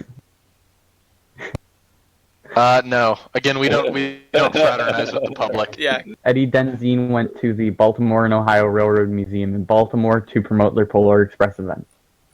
He signed memorabilia and met fans. It's fun. I can imagine the executives, or the higher ups at the museum being like, "Can we get somebody to promote the Polar Express? Like somebody from the movie." It's like, "Yeah, Tom Hanks." We can't get Tom Hanks. What about this guy? Tom Hanks, half the cast. Yeah. That's the thing. It's either Tom Hanks, him, or the guy who, or the girl who played the girl, I guess. The girl voice actor, I think. Or Billy. It is Billy, isn't it? Or Hero Boy's child voice actor. I honestly wasn't sure if I had to think there to see if Billy had any actual lines. But he does sing. Yes, sir, I sure have. He does sing. Yes. So, anyway. He whines a little bit. Well, that's fine. But who else might whine a little bit? The sweetest electric cars, so people that have a sweet car that showed up. Well, except my electric car. Yeah, an electric vehicle at an electric vehicle show. I don't see anything wrong with this, except this is a show for cutting-edge electric vehicles, and these guys showed up with a 100-year-old street car, and we're like, this! Yes.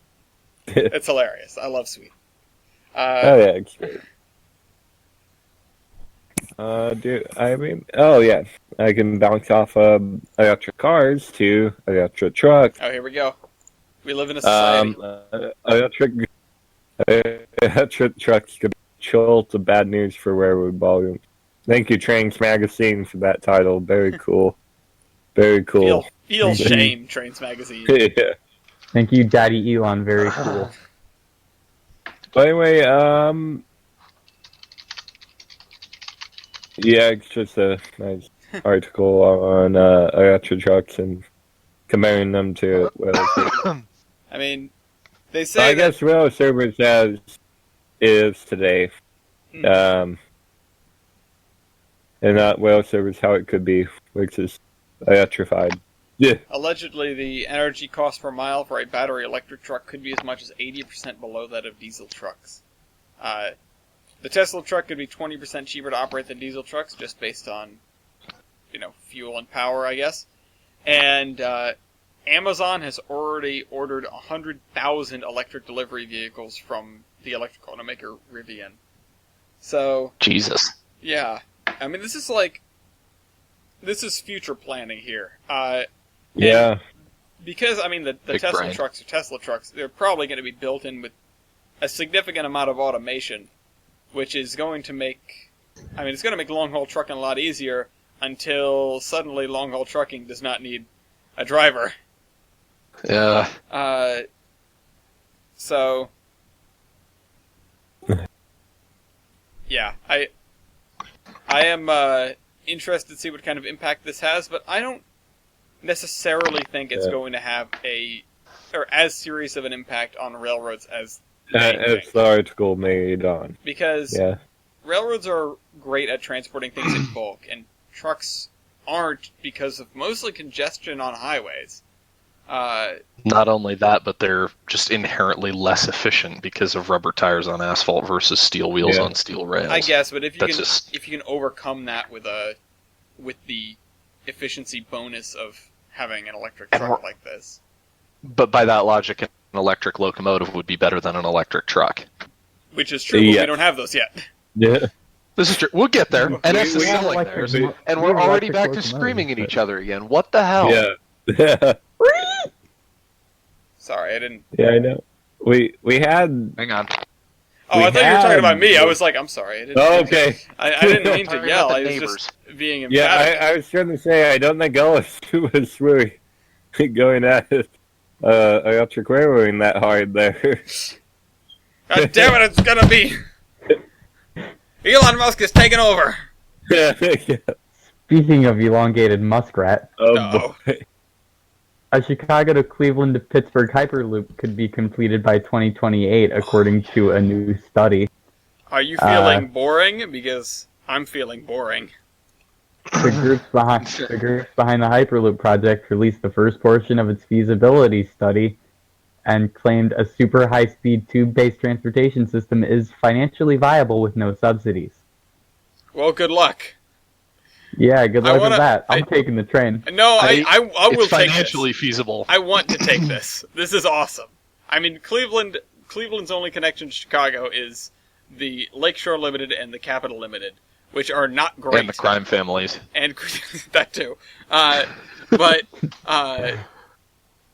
with that in mind, it would definitely be an improvement over the current public transit options, or the current non-public transit options either as well, I would assume, between the two cities. It would certainly be faster. I was wondering why Cleveland, and then I realized, because they really don't have another good connection. It'd probably be better if they did like Columbus, though. Yeah. Because Columbus is nothing at all. Yeah, but Cleveland's a bit more of a straight shot. I guess. I mean, anything's a straight shot if you're underground. Yeah. Yeah. Chicago to Cleveland, there's a more significant detour to go to Columbus. I guess. Well, Cleveland isn't really a detour, which is probably why they threw it on there. Well, wait, what is it in between Chicago and Cleveland? Pittsburgh. Oh, Pittsburgh. Okay, I didn't hear that first stop. That makes sense to me. Yeah, Chicago, Cleveland, Pittsburgh. So it's more significant a detour to go through. Actually, no, you're not. You're not. I thought Pittsburgh was... I was looking at New York. God damn it. Pittsburgh is not New York. I meant the state of New York. I was looking for Pittsburgh in New York State. Pittsburgh is not in New York. I can't read. But yeah, actually, by that metric, Columbus is not that much greater a distance. Well, either way. I wish the Boring Company luck. I hope their flamethrower sales were enough to propel them into the ability to make this. And if we're talking Chicago, we may have a developing story here where Nani? The Chicago Union Station is currently, I believe, owned by Amtrak, or at least they control it. And allegedly, congressmen, doesn't say who, at least one congressman, maybe more, Lipinski, could make station issue part of Amtrak reauthorization bill. So that would strip Amtrak of the control of Chicago Union Station and presumably hand it over to Metra. I don't know what impacts that would have, and I don't know why, because I can't read the article because it's Trans Magazine. But we could have a shake-up if Amtrak support in Chicago or in Illinois as a whole is predicated on handing over control of the station. Yeah. That would be fairly significant. Yeah. If we want to talk stations, though, I actually have a relatively sad piece of news, which is just kind of perplexing, but Japan is Japan. The Harajuku Station, which is Tokyo's oldest wooden station, and it is set to be demolished either ahead of or after, depending on where in this article you look, the Tokyo Olympics and Paralympics in 2020. So, due to the huge crowds of commuters, they are looking to modernize the station, and the 1924 built European-style wooden station is not sufficiently fire resistant and needs to be taken away for safety reasons. So, there are people who voiced their opinions over wanting to preserve its long history, but for safety reasons, the decision was made to demolish the building, and it will be torn down after the 2020 Olympics and Paralympics in Tokyo, and replaced with a new one, which is currently being built adjacent to it. So, I mean, there are people that want to possibly relocate and save it, but I don't think that's going to happen. Yeah. It's not exactly. Unfortunately. This is... I swear, every time I put my headset back on, they go back to it, and every time I take it off, they shut up. Are you sure it's just not in your head? I'm not sure. Which is why I haven't gone up there yet. I'm really not sure they're not just having a party or really, really passionate sex or what is going on. Yeah, because I typically involve... typically, I have karaoke in my sex. I don't know. I don't know what they're into. They go to mines, so they're gluttons for punishment, clearly. Actually, I'm not sure that they go to mines. I don't know if they're students. Well, find out. Stalk them. In any case. Okay, don't stalk them. Then you could get sued, like Union Pacific is right now. Oh, no. Over, UP is not getting sued. UP is suing. Oh, okay. Are you talking about the Jobs Pact? Well, yep. Yeah. Okay, so since 1872 has had a path requiring that keep a certain number of jobs, and then East Texas town called Palestine. So basically, it's an agreement that between Union Pacific and town Palestine that just guarantees jobs will be there. Mm-hmm. And UP, being UP. the wonderful people that they are now, don't like jobs. So, they find the town. Yeah. Well, it wasn't even originally UP. It was Mopac. It was Mopac. The railroads promised to keep operations in Palestine forever. Okay. So it was actually the crossroads of the International Railroad. Palestine was at the crossroads of the International Railroad, which is an interesting name, and the Houston and Great Northern Railroad, which also an interesting name. Yeah. And in 1972, they promised to keep operations in Palestine forever, and they became part of the Missouri Pacific, which was bought by the Union Pacific, and UP argues that the railroad pact in Palestine should have been invalidated any number of times over the years, including when Mopac merged with other railroads in the 70s, and when the Federal Surface Transportation Board was given the power to regulate railroads. The railroad said that past court rulings that dealt with this Palestine agreement were based on outdated standards. Oof. So the ones that UP is using at their headquarters? Yeah. Hey-o.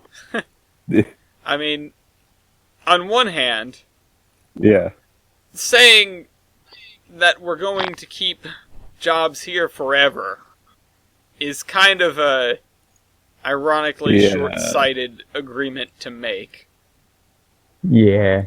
But at the same time, I really hope the UP loses this debate, because suck it, UP. Yeah. Yellow plague. Yellow plague. Yeah, I mean, they would jump off. Nines was particularly upset about this. Yeah. He was much unhappy. But you know who else is much unhappy? Just unhappy. Oh. Who's that? The people of Pittsburgh. Not because they're Hyperloop has to go through Cleveland, but because NS wants to double stack trains through Pittsburgh, which means they have to raise some bridges. And PennDOT has actually agreed to pay for most of this, which might be part of the reason they're kind of salty about it. But residents are concerned about the noise pollution and more freight cars and more trains and all these things that typically come along with it. And the mediator representing the citizens of the North Side says he wants to work with the railroad to come up with a solution both sides will agree on. PennDOT released a report that failed to recommend the best way to handle double-stacked rail freight, so the agency is currently meeting with community groups to take in all concerns. The study did say if the road cannot use the grant to fix the bridge, the responsibility would fall on the city. So, it sounds like there are already bridge issues. Honestly, they're going to get their bridges rebuilt. I would just take this.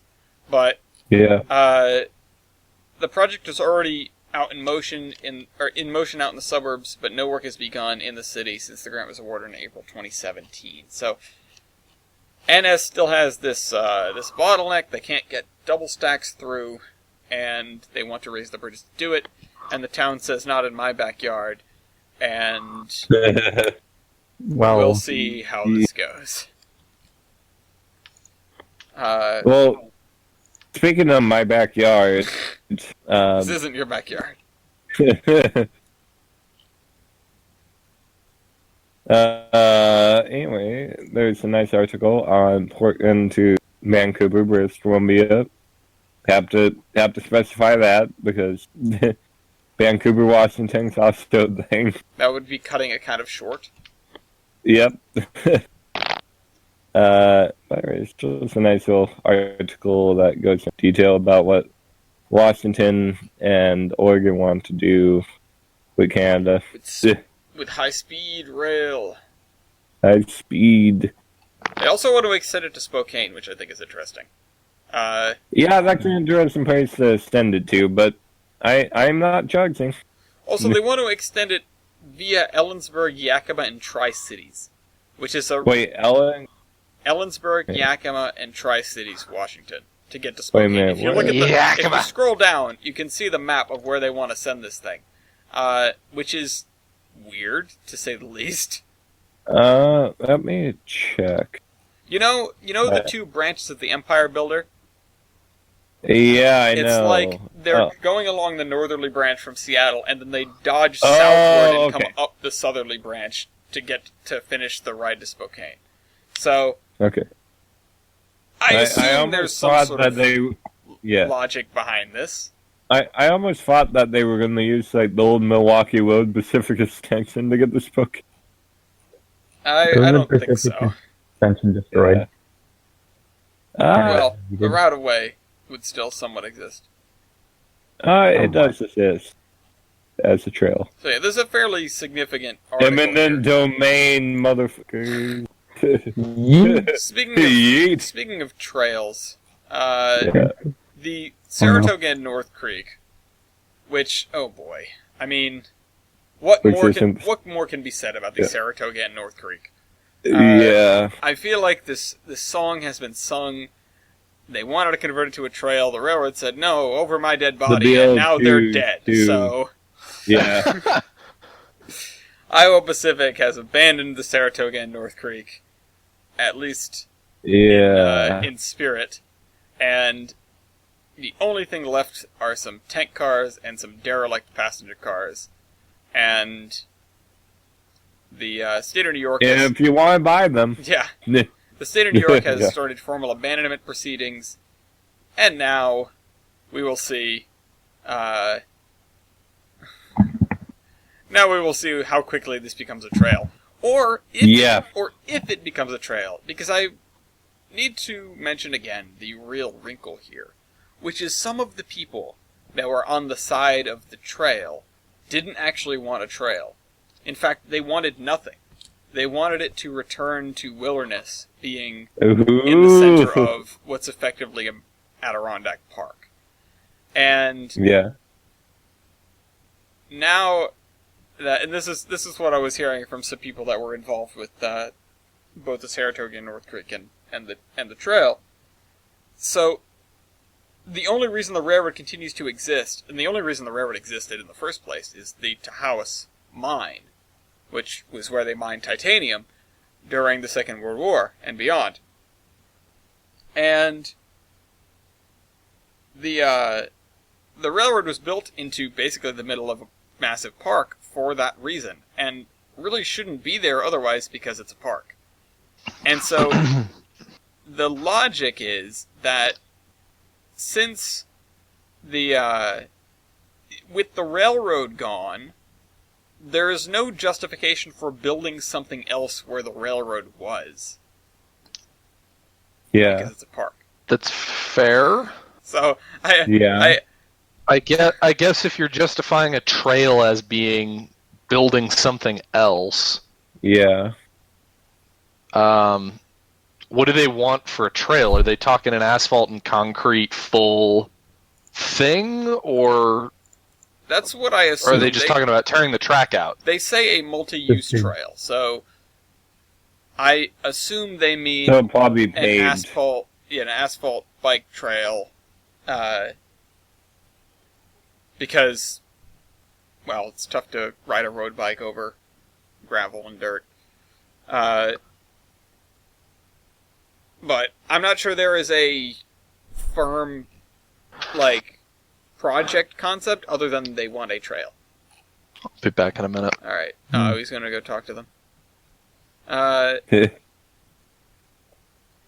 Pacific's teetering on the edge of bankruptcy and is looking to sell its ownership of the corridor. Voluntary agreement will keep the rail corridor intact in the highly likely event that Iowa Pacific goes bankrupt, which would enable the possibility of converting the railway to a public multi-use trail. It is expected that the STB will approve the voluntary abandonment. Because, frankly, it goes to the middle of nowhere. Yeah. Tahawas is in the middle of nowhere. So, as much as I like the Saratoga and North Creek, and I think it's a very scenic little area, it's not like you're losing a connection between major population centers. Yeah, it's not like other rail trail ideas. Yeah, it's a dead end. Yeah. So, or just a good-for-nothing chunk of rail that's... Yeah. It's a shame, but the song has been sung, and I think the Saratoga and North Creek has breathed its last. Especially with Iowa Pacific going down the drain. Yeah. As are all of their properties, not just the ones that have gone into receivership already, which has been every single property except for the Mass Coastal, but now the Mass Coastal is going to enter receivership. Which makes me incredibly sad, because they were supposed to be the chosen one. They were the only survivors, the only railroad that hadn't gone immediately into receivership. They have a pretty robust operation hauling trash and stuff, and also passengers, because they have the Cape Cod Central, with some FL9s, which are adorable, and have not been repainted, unlike certain other FL9s that we will not mention. Kavan. Napa Valley Wine Train. Yeah. So, yeah. But, oof. Yeah, oof indeed. I don't know if anything's going to happen to them, because as far as Iowa Pacific holdings go, they're one of the better off ones, if not the best off, considering their relationship with receivership thus far. I'd be skeptical of that, but the Mount Hood would say otherwise. I mean, they were the last ones to go into receivership. That's true. That's what I'm mostly basing that off of, and the fact that they have relatively regular freight and passenger service. Yeah, I guess I was basing it off of how well they did before Iowa Pacific. Yeah. Like the Mount Hood, and from the sounds of it, the Massachusetts Coastal did pretty well. Yeah. The Mass Coastal, I feel like they've exploded recently. I never heard about them until, a couple of years ago, and then they were there. Yeah. So, I'm not entirely sure. Speaking of things that may suddenly be there, the Texas high-speed train is, quote, shovel-ready. So, This is exciting because it's a big deal. Not just because everything is bigger in Texas, but because this is a corridor that is basically unserved by any public transportation, and it is a long drive in the middle of nowhere. So, there's more than $3 million worth of engineering back in the designs, and the train itself is an iteration of the Shinkansen, so it's a proven design. And also, they did have to adjust for the Texas heat and humidity, like the humidity of Houston. And also, they've, quote, made the seats more comfortable for passengers in the U.S., which means they made them bigger, because we're fat. Yeah. So, crews are doing early work already to prepare for construction of the viaducts and berms that will support the tracks. And they're taking soil sample after soil sample, just getting ready for this whole thing. This is not a could it happen. This is a it is happening. And how soon will it happen? They are breaking ground, hopefully, as soon as June of next year. When Texas puts its weight behind something, it happens. And yeah, like defeating Mexico. They're looking to make a trip between Houston and Dallas take only 90 minutes. Which is a lot less than the 5-hour drive it is today. Yeah. Wow. Yeah. Huh. Yeah, that seems like it could be some pretty good business if you could pull that off. You're not kidding. Pull that off. Those are two major population centers. There's a lot of people that drive between them on the regular. Cavan actually is one of them. But having a bullet train out there, it's probably one of the best places in the U.S. where you can put one. It's pretty open, pretty flat. There's not much to get in your way other than farms and NIMBYs. Just eminent domain, those. Which is basically what's happening. Transcontinental Railroad, that shit. Yeah. Anyway, you mentioned Mexico. Would you like to know what's making its first appearance in Mexico on December 2nd? Or did? Uh-oh. Everyone's favorite operating scheme. KCS de Mexico is moving to PSR. Oh no! No! I had an article about this, I think. Yeah. Yep. So, originating in Mexico City and Querétaro, the consolidated trains are expected to provide a transit reduction from 6 to 12 hours, from 6 to 12 hours. Wait, is that written backwards? None. Further consolidation of trains will result in a direct service of southbound cross-border manifests into the area of Saltillo, which is where Weibold lives. About 175 miles south of the border. Southbound cross-border traffic from Laredo, including intermodal to San Luis Potosi, about halfway between the border and Mexico City, will be consolidated with general purpose trains and will originate at Sanchez Yard. So I don't know where most of these places are, but they are streamlining everything. And southbound local trains will only do pickups, and northbound local trains will only do set-offs, reducing transit times by 30 to 60 minutes. So that's clever. Hope it works for them. I guess I didn't expect that. It's working its way south. Yeah. Pretty soon we're gonna be hearing about PSR in Chile. Yeah. Chile. Right. Chile.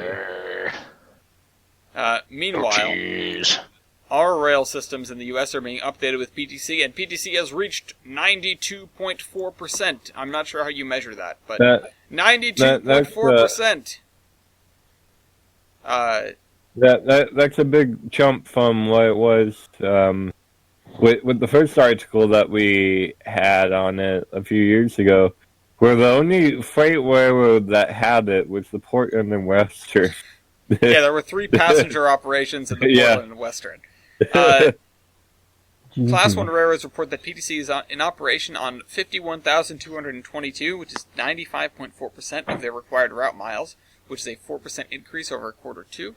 Host commuter railroads report that they are operating PTC systems and revenue service on approximately 42% of their required route miles, so despite taking an early lead, commuter railroads really need to catch up. And 4 host railroads and 3 tenant-only commuter railroads report having fully implemented PTC. Amtrak is a host railroad on and near the Northeast Corridor and other parts of the country, reports that nearly 99.8%, or reports that approximately 99.8% of the nearly 901 required route miles are currently governed. Also by law, 6 Class 2s, or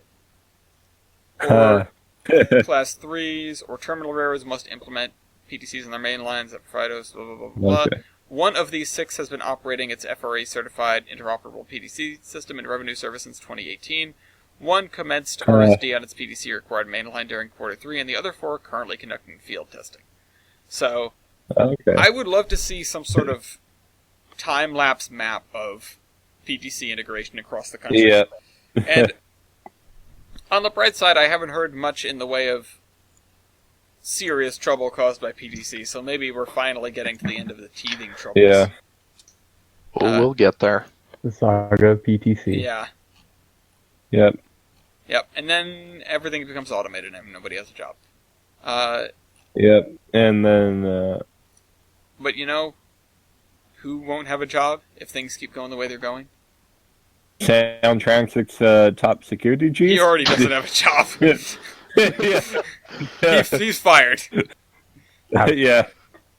So anyways, he got removed, or they got removed after the report on the fatal Amtrak crash in DuPont. Speaking of PTC. Oof. Yeah. Yeah. But if you happen to work on or want to ride the Kane train in Hawaii, do it soon, because for several years they've been trying to work out a lease or a purchase agreement with a private landowner in order to run the train full time, and unfortunately the deal has fallen through. They're looking for help from the mayor and the Maui City Council, and there is a petition which you can sign, which I invite everyone to sign, in order to keep the Kane train, because yep, where would it go? Keep the little boys, please. Yeah, please. Where's that petition? Yeah. None. Sign that thing, because we want to keep this little guy running. We want to make sure, we want steam in all 50 states. Yep. Or at least 49 of them. Yeah. Rip Ellis. Yep.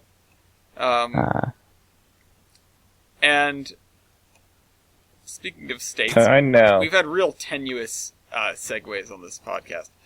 But yeah. This is something big. So let's talk about something big. And his name is Metro Man. No,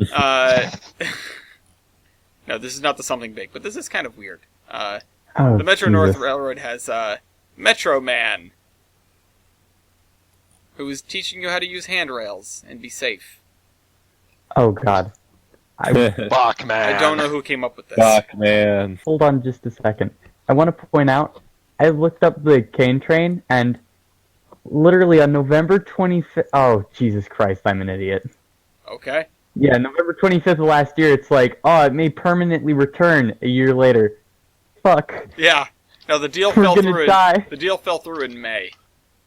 Yeah, that's... So, CP is on the road to purchasing the Central Maine and Quebec Railroad, which will give it access across Maine and to a couple of new ports, one of them being in Maine, and one of them being in... I think it's the port of St. John. I don't know what the... I think it might be in Newfoundland, or something like that. It's on that end of Canada, because the CM&Q has trackage rights to it. We have 6 different articles on this. So, including one, what the sale of almost 400 miles of train track will mean for Maine.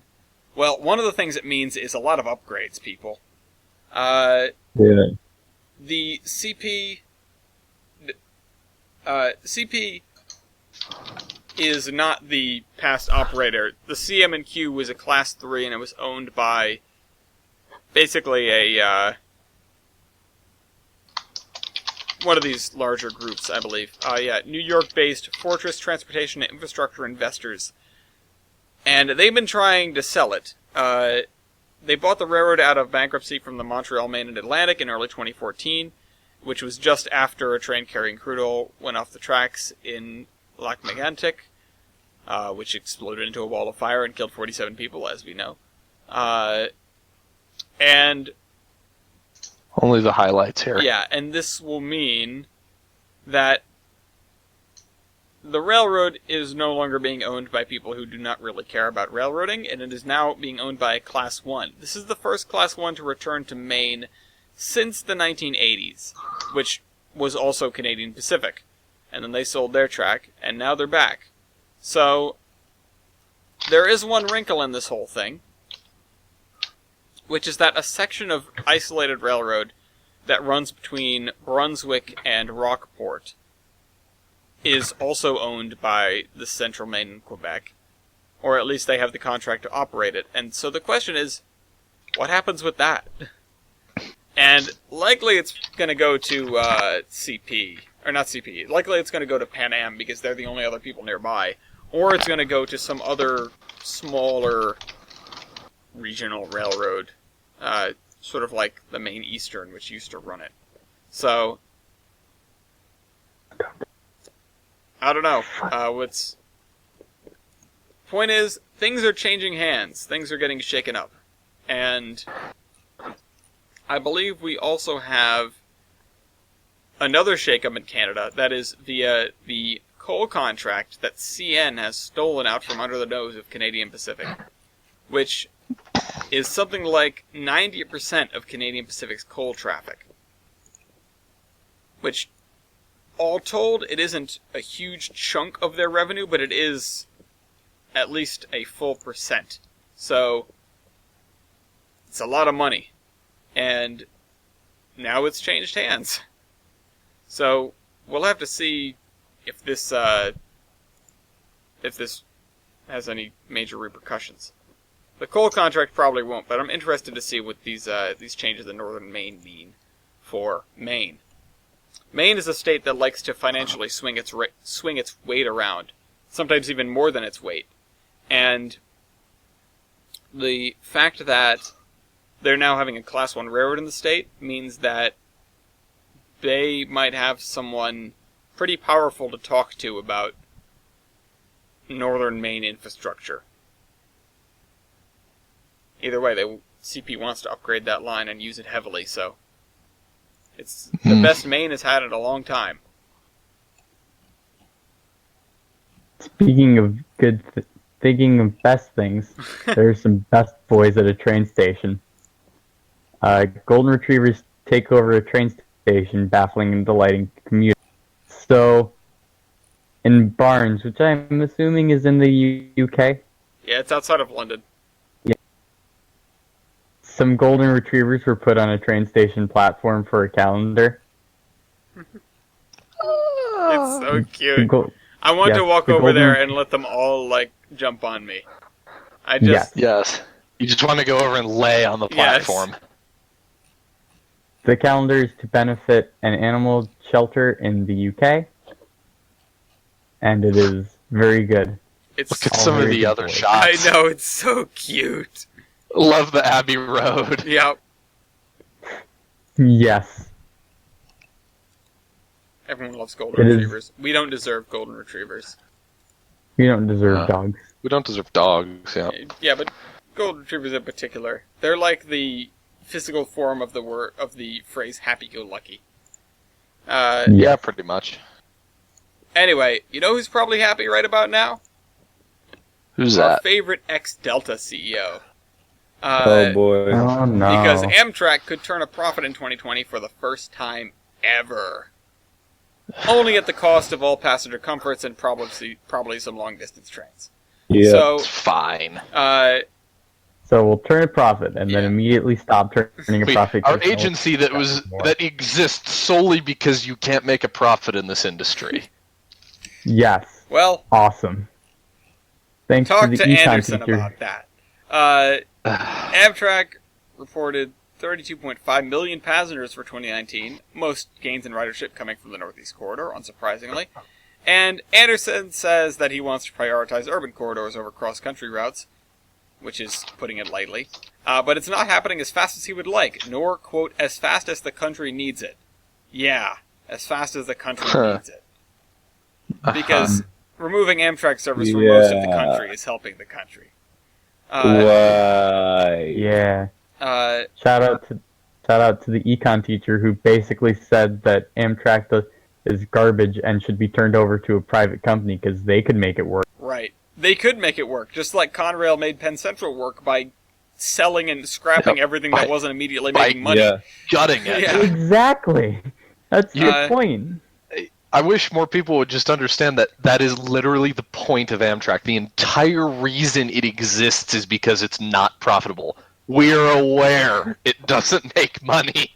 We're aware a private company could make it make money, theoretically. Yeah, that's the thing. You know what this is? This is a comment from Anderson. Quote, "Our biggest challenge is, I go testify in Congress and all we talk about is French toast on dining cars or food. We aren't talking about the really big infrastructure issues and transportation congestion issues that all the people in this country want a solution for. There's no reason, dude, that you can't have both. Amtrak has managed to do both for gaining on 50 years. You can... The reason you talk about French toast in dining cars when you go to Congress is because that's one of the big areas that they are upset with you. Yeah. Yeah. And there's another article from Bloomberg, which is, Amtrak CEO has a plan for profitability, and you won't like it. No, we don't. I like how, apparently the Southwest Chief is too hard of a target these days, so... Sunset Limited? No, the Cardinal. That's a low bar. The Crescent. Which is... That's an even lower bar! Yeah. Really? I confused the Cardinal and the Crescent, but yeah, they're talking about You're gonna pick on the Crescent? Why not just go up to the kid with the glasses and Pokemon cards and take his lunch money? Wow. You know what would be really nice? If we just enforced the stupid thing where Amtrak gets priority. I don't... Yeah, you know what pissed me off? Is reading articles from people who don't seem to get it.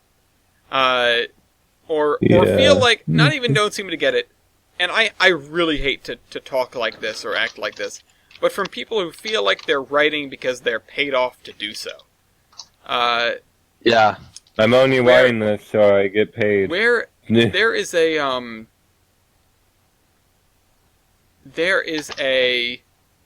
an article in here somewhere. Did I put it in or did I not?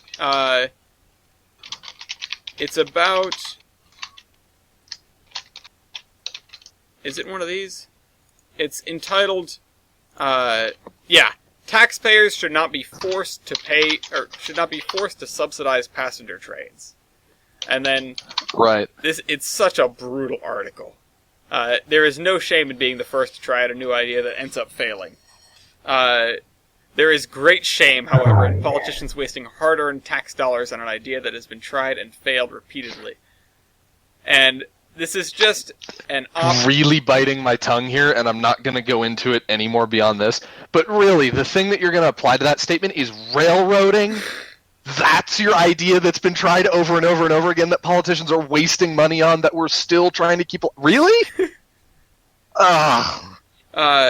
The Southern Rail Commission... This is the big problem. An interstate rail compact authorized by Congress is actively working to revive an old Amtrak service that was suspended after Hurricane Katrina. Travelers preferred other modes of transportation to the passenger train, and it was decided that not wasting even more scarce public dollars on restoring the passenger rail service did not make sense. Actually, what happened is, it was curtailed because of immense damage from Hurricane Katrina, and when CSX... because Hurricane Katrina happened! And when CSX finally fixed the line, they dragged their feet about it long enough for Congress to give up on the whole thing. Despite the President of the United States pushing for it, it ended up not happening. Also, the part that really ground my gears is their claimant that, or their claim that the line is very congested and adding 2 daily round-trip passenger trains to this line, which means 4 one-way trains each day, would cause these freight trains to experience frequent delays, especially because federal law requires passenger rail to take priority to freight trains.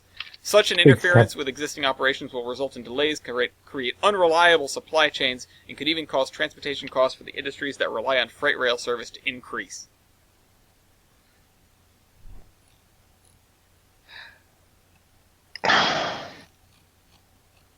You were right with prefacing this, with the sometimes there are people that just don't get it. Grover, and here's the thing at the bottom. I invite people to read it themselves and get annoyed at this guy. Grover Norquist is president of Americans for Tax Reform, a taxpayer advocacy group he founded in 1985 at President Reagan's request. ATR works to limit the size and cost of government and opposes higher taxes at the federal, state, and local levels, and supports tax reform that moves towards taxing consumed income one time at one rate. Because Amtrak is the target of this thing. Yeah. Amtrak is the problem, yeah. This is not the intention of any of this. To the author of this, you've got a lot of negative feelings bottled up. And, well, yeah, I suppose you could direct them at Amtrak. I would invite you to direct them somewhere more productive, perhaps somewhere that doesn't make you out to be someone who feels almost tone deaf. You know what? This whole article, again, you were very right in prefacing it also with that. This feels like someone who just doesn't get it. He needs to take a train. Yep. He should take a nice train trip. Maybe you'll feel differently about it. Well, maybe you can take a nice train trip. Where? The Pacerville in Sacramento Valley, Chicken? Which now it has the chicken. Chicken! What is the chicken? Chicken. It's an old Good chicken! Good chicken! 040 Shell tank engine that was owned, or that I guess still is owned by Stothy Papas. Stothy's first engine. Yep. His first love.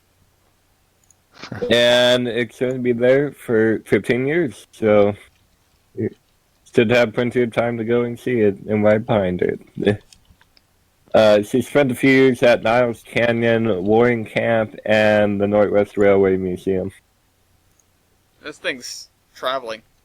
Chris said it was the Gramblings of the West. Yeah. So I suppose Chris comment. Sense. Yeah. So speaking of engines that have traveled in the West, 18 made it back home for her homecoming party, and everything went well. Yay, 18! Don't break anything, please. And well, they haven't broken anything yet. This Willamette that's being restored in Montana, which for all you kids that don't know what Willamette is, it's basically the same but better. That basically is what a whole Willamette is. Yeah. Yeah. Willamette. Basically after... prettier. But it gets you punched when you actually visit the region. Well, I would invite them to do so. Okay. It'd be like the Northwesterners that come here and say Saguchi when they visit Saguache. Yeah, well, that's true. Those are the Easterners. Excuse me. That's the thing. The white people aren't the ones that will punch you for saying Arapaho. The Arapaho will punch you for saying Arapaho. That's fair. That's would have that coming. Flegel is currently building a route in Train Simulator, and I've never seen anybody do this before. Wow. Yeah. Oh, I guess it's cosmetic. Okay. What's cosmetic? I thought there's the restoration. Oh, I thought they were restoring it to run. Yeah, no, I thought they were too. The hell, man. That's big sad. Big sad. Oh, wait. But you know what does run? What? 261. And K&L has just released 261. My wallet. Yeah, on my wallet indeed. It looks gorgeous, and it's got gorgeous coach sets. Oh, yeah. Inferior Northern. that worked really you well. just saying inferior Northern? Yes. You need to look at inferior to that what? thing, because that thing is a chunk Northern. Their last Northern. Yes. What is their last Northern? The Grand Trunk Western one. Locomotive versus. I live in Michigan. I have to. Yeah. Oh, what was I going to say? It came with a nice consist too. Yeah, they're pretty good. They're nice coaches. Shanies. And what you get, or for what you get, it's pretty good. I mean, K&L was always reasonable enough. Yeah.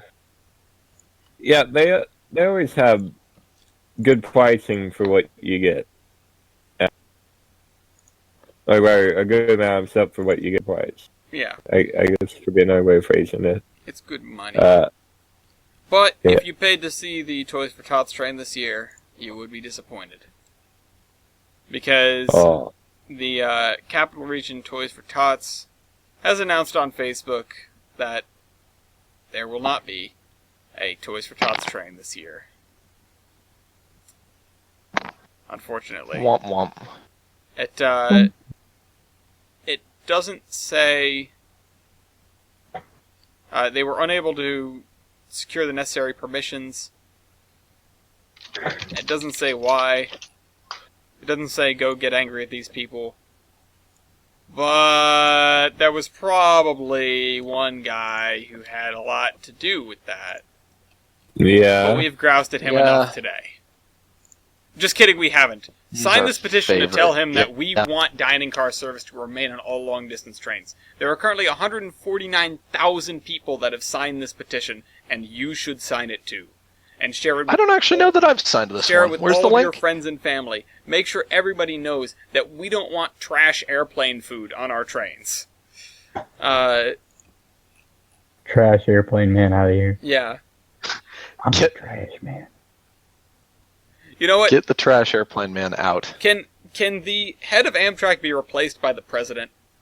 Because I would look at upcoming candidates for the 2020 election and see who takes Amtrak the most. Yeah. I think we know who that is, isn't it? Although he's not a candidate? Is he a candidate still? I mean, I've seen... Bernie! I've heard of Bernie and Biden both taking the train quite a bit. They are both candidates. Yeah, Bernie and Biden are both candidates. So Biden rides Amtrak. Anyway, the reason for this move is to cut costs by eliminating the dining car staff traditional dining car meals and replacing it with, quote, contemporary dining and a new, quote, enhanced flexible dining menu. Contemporary dining. You know, when you put contemporary in front of anything like contemporary housing or a contemporary vehicle, it sucks. Yeah. It just does. That's how it works. It should be noted that the contemporary dining meals appear to be unhealthy. I love this whole article, this breakdown. And who would have thought? To follow along this thing, there is another fantastic article about the lost railroad cuisine. It is an Atlas Obscura article about dining car food in trains past, and it is stellar. It has all these menus from other railroads, like the Western Star, which was the a Great Northern train, and there's the Southern Crescent dinner menu, and what is this? This is Chicago and Northwestern Railway Company menu. There's a children's menu from the UP, back when they were wholesome. Did that ever happen? No, not really. There is the company menu for the 20th Century Limited. Yeah. I feel like that's a little bit of a high bar. There's the alcohol menu for the Illinois Central. Of course. And an Amtrak menu from 1972. Among other things. Back when it sucked less. Back when it sucked less. Let's see, what's on the menu here? We've got... You know it's a bad day, Mr. Anderson, when you're managing to screw up that Nixon did. Yeah. Bismarck herring and ice cream, or Bismarck herring in cream with sliced apple, French onion soup, Amtrak Special Club, Let's see. Strawberry shortcake for dessert. Let's see. Baked potato or whipped potatoes, French fried potatoes, seafood Newburgh with rice pilaf, broiled sirloin steak, braised Swiss steak with garden vegetables.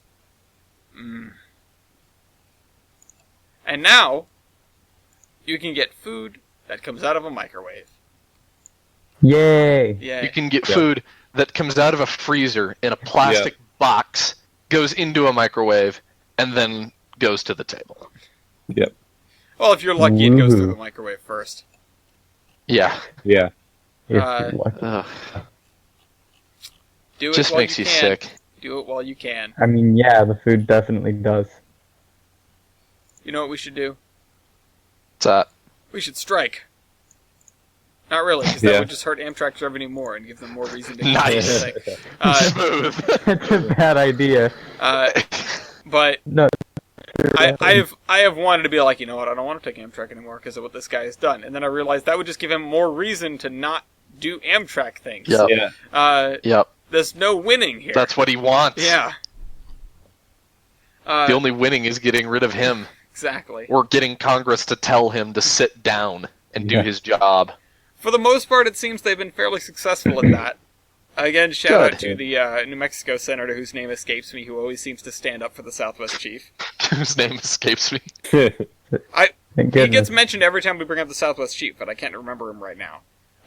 Oh, that guy. Yes. Yeah, I can't remember. Yeah, see, whatever. Him. It's okay, he's not our senator. We don't know what his name. We don't need to know what his name is. Right. Anyway, there is currently a strike with Canadian National, and there's a lot going on.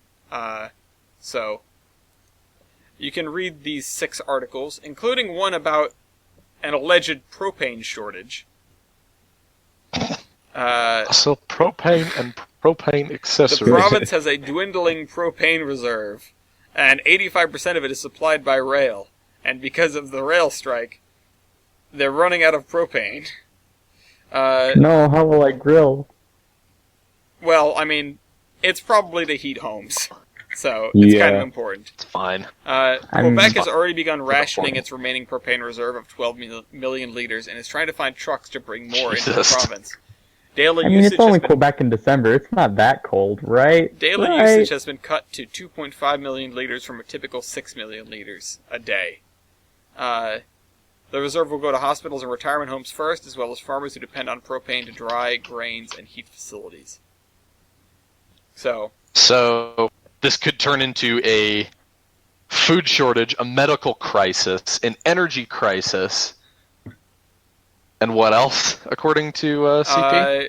A lot of deaths. A lot of death. A lot of freezing to death. However, here's another article. The widely reported propane shortage in Ontario and Quebec appears to be largely manufactured by Canadian National Railway. Despite the strike by members of Teamsters, blah, blah, blah, over 1,800 locomotive engineers and over 600 supervisors are free to cross picket lines and continue to operate freight trains every day. The fact that these trains are not transporting propane is a business decision by CN. So, it is a real shortage, but it's not a real shortage necessarily because of the strike. It's because of CN shenaniganizing during the strike, allegedly. Yep. Well, that's what you do when you're on strike. You finagle. But this isn't the strikers doing it. This is CN. Yeah. I've been listening to an audiobook recently about some of the first big railroad strikes and the big union interactions of like 1893 with the Pullman strike of everything. Mm-hmm. I'm glad to know that this kind of shenanigans has not changed in the past 120 years. Striking is striking. It's pretty important. Well, no, I mean not even the striking, but the corporate this is the meme of the guy shooting the other guy in the chair. How could striking have done this? Yeah. Whether or not it's true or if it's true in part or whatever it is, just that there's this lunacy going on. That's a fair point. Yep. Speaking of lunacy, Jim Thorpe has dropped the lawsuit against the Reading and Northern for not paying their taxes. Really? Yeah. Oh, God. That's interesting. Yeah. If Chris was here, he would have some choice words because he said lots of choice words to me when he and I were talking about this, and basically along what lines? The borough pussied out, and they should have pressed the issue. They should have. So they definitely could have. They were worried about the fallout from this, and Herrera had said it was going to pull out, and they're not going to return to town next year, and the town sort of went, fine, you don't have to pay the thing, you don't have to repay the amusement, your back taxes. So but we don't know if they're going to come back anyway.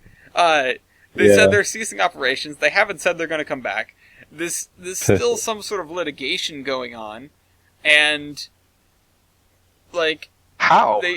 If they drop the lawsuit, what is there? Sorry, not litigation, negotiation, I should say. Okay. And they're just glad they're sitting down and talking. I guess they're just not going to get those $95,000 of back taxes. Chris pointed out that when they added the tax, people just tacked the tax onto the price of whatever they were doing. It was like a 5% tax or something, so they raised ticket prices by 5%. Since the tax came out, Reading and Northern has been raising their prices year over year over year, and still not paid their taxes. So, well, maybe they would save up that money for new F units. Money is a good thing. Yeah. Well, pay your goddamn taxes. But I guess it's not all bad because they did buy 2 of the NSF units. What they're going to use them for, God knows, because now they're not going to be running their tourist trains. It's fine. I like how this is something, this episode has a pretty continual theme of stuff that we're relatively close to. You said you being frustrated at. But I don't want to talk about that. Just throwing that out there. What? There's the thing that I have is the article. Oh. Perhaps the elephant in my state's room currently. I don't want to talk about that right now. Oh, God. Is there a particular reason? Not particularly, but I don't want to get into it. Okay. Well, you know what? Fast. We might, the world might be different next podcast. Welcome back. Okay, hello. Hi. Sorry. Hey, TBA's back. Good, Yes, we're about to wrap back. up the news here, I think, because we're not going to talk about the.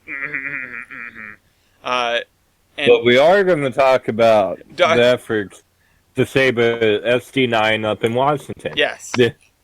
We need to talk about this. We need to save. We don't have enough of them around. We need to save them. How many ST9s? Is this the one that BNSF donated? Yes. That the mayor then heard about their plans to scrap it because they couldn't move it over. Yep. Wait, what happened?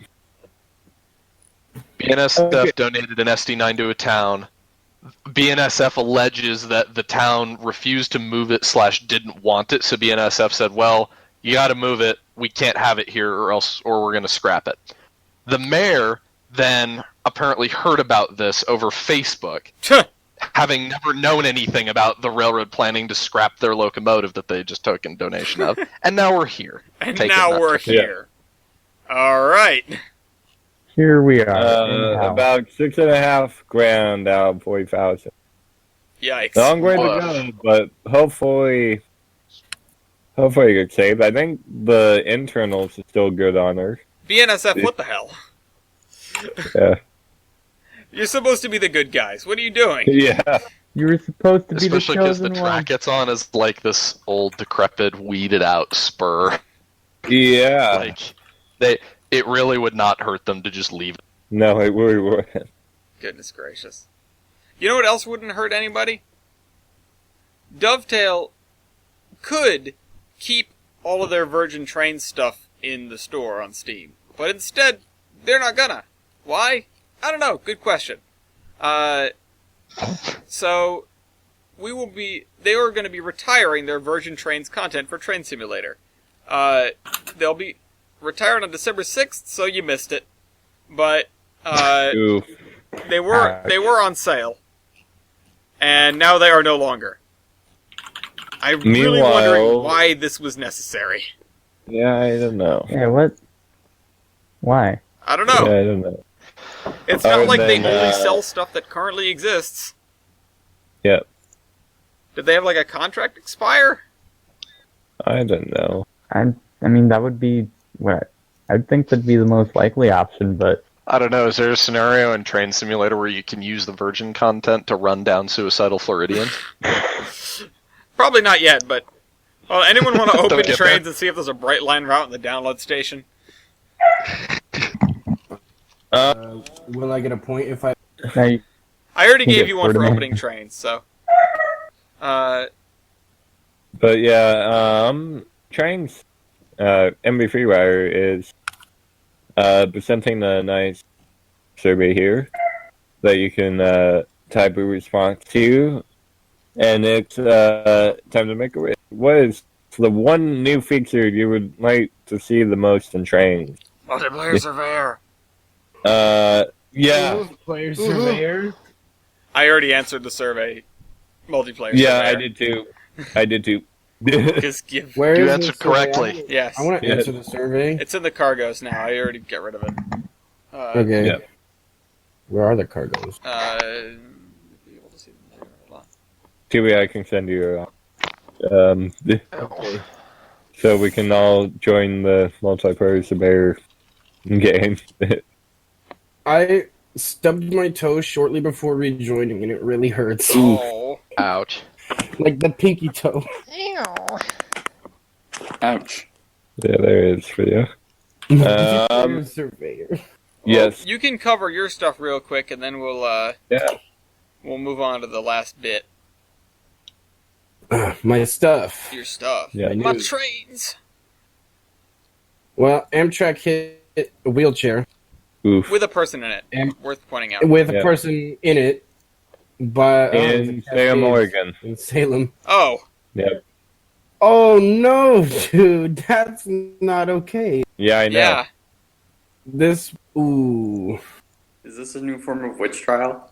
A man in a wheelchair was hit and pinned on Salem. an Amtrak train Wednesday night in Salem. The man was crossing the tracks at Silverton Road at about 7:15 p.m. when he was hit. And, despite being pinned under the train and dragged, the man was taken to a hospital with non-life-threatening injuries. Did the man live? Yeah, I think he did. Tough son of a bitch. Yeah. I mean, he's already in a wheelchair. Yeah. He said, "You don't take me out that easy." That's crazy. Yeah. He's lucky. I don't know what happened, but he's lucky. I don't know either. All right. So that's that one. Amtrak blew up. Not a train. Clarification. Okay. There was an explosion at a facility. That is an important clarification. In the Bronx. Yeah. In the Bronx, Thursday morning. What exploded, though? Oh, okay. The maintenance worker was killed doing fuse work on a transformer, which exploded because the power was left on. Fun. Yeah. So it was an electrical explosion. Yeah, and that's bad. Very. I bet you power went down and people said, "What the fuck?" I bet you somebody got fired because they left the power on. Yeah. When, there was maintenance work being done. Unless that was him, in which case I guess you don't need to fire him now, but I guess he fired himself. That's scary. You're working with high voltage stuff there.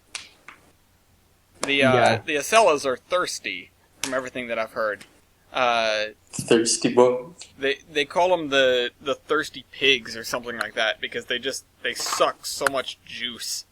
They are inefficient. How many C's? Lots. Acela with 5 C's. So 5T. And Amtrak is rolling out more comfortable cars. Comfy Steve. In this case, they actually do look more comfortable because the last time they rolled out quote-unquote more comfortable cars, it was redesigning the Amphitheats and adding leather seats, which suck. So that's just like my opinion, man, but I liked them better before. The coach trips. And if we're talking about coaches, the Great Smoky Mountains just rolled out the Silver Star, which is a gorgeous-looking combine, or whatever this is. Combine or diner, I'm not sure exactly. But it's got tables and chairs, and it has an incredibly sharp paint scheme. For coach trips on Midwestern routes, Amtrak is introducing refurbished Horizon cars, which that's kind of cool. Yeah. We haven't seen Horizon in a while. Make some riders mistakenly think that they're in business class, from the carpets on to the leatherette seats that promise more lumbar support. I had to say it. It's an overhaul of cars that have been around since the 1980s, which that's going to be cool, because the Horizon coaches were cool. Yeah. These cars are workhorses. You'll find them all over the Midwest. So I'm guessing should be expecting to see these on Amtrak 5, 6, and... No, I think what you would see them on is the more short-haul corridors in the area, like the Missouri River Runner or the Pierre Marquette or the Wolverine. Those ones. Yeah, the Illini and Saluki, those guys, and the Lincoln Service. Capital Corridor. I mean, maybe, but that's a little far from the Midwest. And the Hiawatha as well. So, I assume that's where you'd be seeing these guys. But still, that's it's pretty cool. I was actually just looking up the Horizon cars, because I was like, what were those squarish-looking coaches that Amtrak used to have? On overnight runs to the East Coast, Amtrak is now using remodeled coach cars, also dating from the 1980s, with plusher reclining seats suitable for sleeping on the cheap, called Amfleet 2s. Those are not new. No. Well, anyway, you know what is new? Well, new again. Rebuilt. Remember that model railway that got trashed by those teenagers? Yes. Yep. Guess what? It's back. It's back with a vengeance. Yeah! After a significant amount of donations, including a 10,000-pound donations from Sir Rod Stewart. The model railway has been significantly restored. Can you have a more pimpy name than Sir Rod? Sir Rod. Sir Rod. You could be named Rod. Yes, my name is Sir Rod. I'm the sole knight of Porkington. Porking tonight, that is.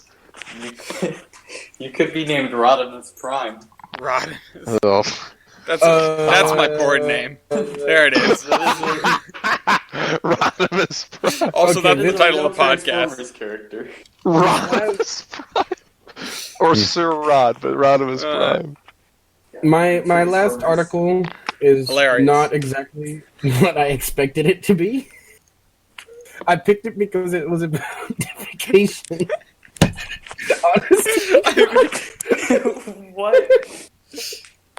But, alright, so apparently in 2016, I don't remember this, but there was a Union Pacific engineer who went on the train, and he got fired. I don't remember this, but I guess not too long ago, a federal judge, ordered them to give him his job back. The lawsuit also said he told his manager he left a, quote, present for his co-workers. The lawsuit I'm shocked and appalled that a railroader would ever say such a thing. The lawsuit didn't specify where the incident occurred. So he also admitted to throwing soiled tissues out a window and flipping off a security camera aboard the train. I feel like we've all done that at some point, though.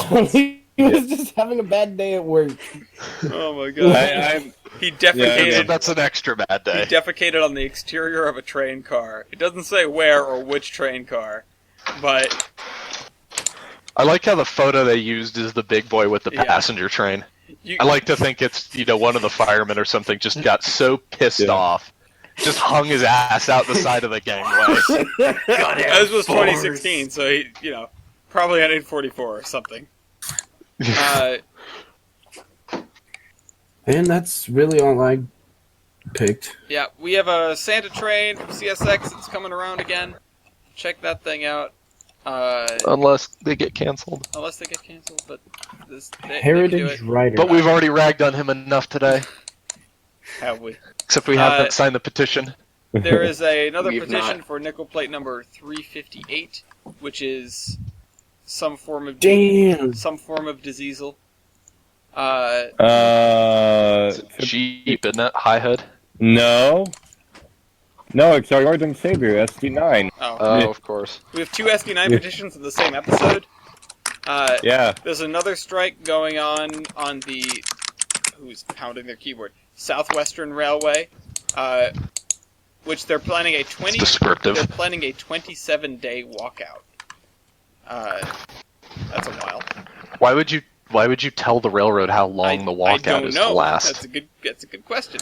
I guess from now until... I feel like that would undermine you entirely. I guess from then until the new year. I guess. And there's one more thing that I would like us to look at. But we could come around to a next episode. I will copy it into the cargo so that people can look at it, and then I will keep it here for next episode, which is a pretty comprehensive list of heritage railroad ridership across the U.S. That's what I'm looking at right now, and that's what I'm wowing at. This is a really interesting list to look through. I'll just name the top 5.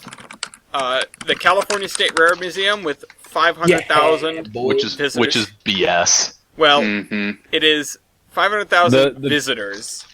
In 2016, approximately 86,500 rode the train. Which is far more accurate. The Grand Canyon Railroad with 445,000 riders. This is 2016 attendance. The White Pass in Yukon with 407,000 riders. Strasbourg with 311,000 riders, so there's a pretty big gap there between 3rd and 4th place. But Strasbourg still topping, or still being in 4th place. And 5th is the Durango in Silverton with 269,153 riders. Somewhere out there, Graham is now foaming. Yeah. I want to point out, I know it's top 7. It made the top 10, but Roaring Camp and Big Trees, that actually kind of surprised me that it was up. They made the top 10? Yeah. Dude, they're in 7th, yeah. Really? 200,000. I must have missed that. Wow. Yeah. Yay for Chase. Kind of impressed. What's between the DNS and Roaring Camp? Essex? Cuyahoga. Goddamn second. Cuyahoga. So Essex has a lower ridership than Roaring Camp. That shocks me. Yeah.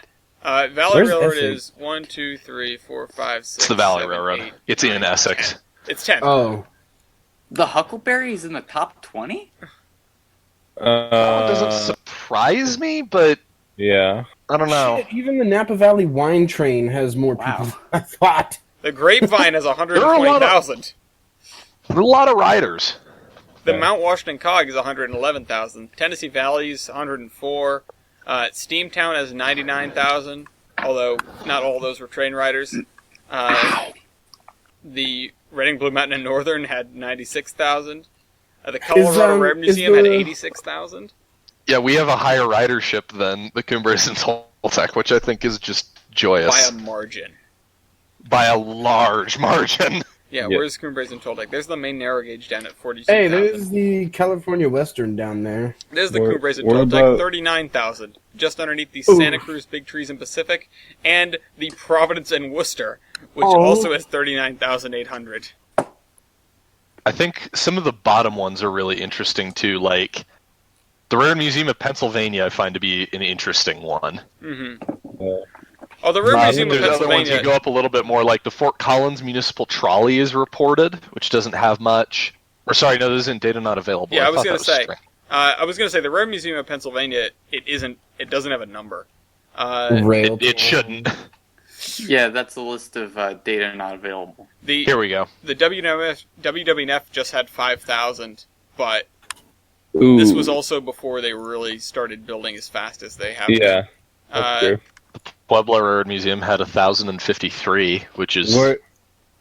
Yeah, according to this, we're at 1,500 or 15,000, which is about accurate for 2016. Mm-hmm. I wonder where the one... Milky, what's the railroad museum in... Hey, here's Placerville in Sacramento Valley. Actually, YOLO Short Line. Excuse me? Yes! California. The YOLO.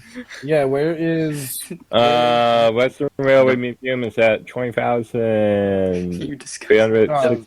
That's right. Nevada Northern only has 14,000. Yeah, they're in the middle of nowhere.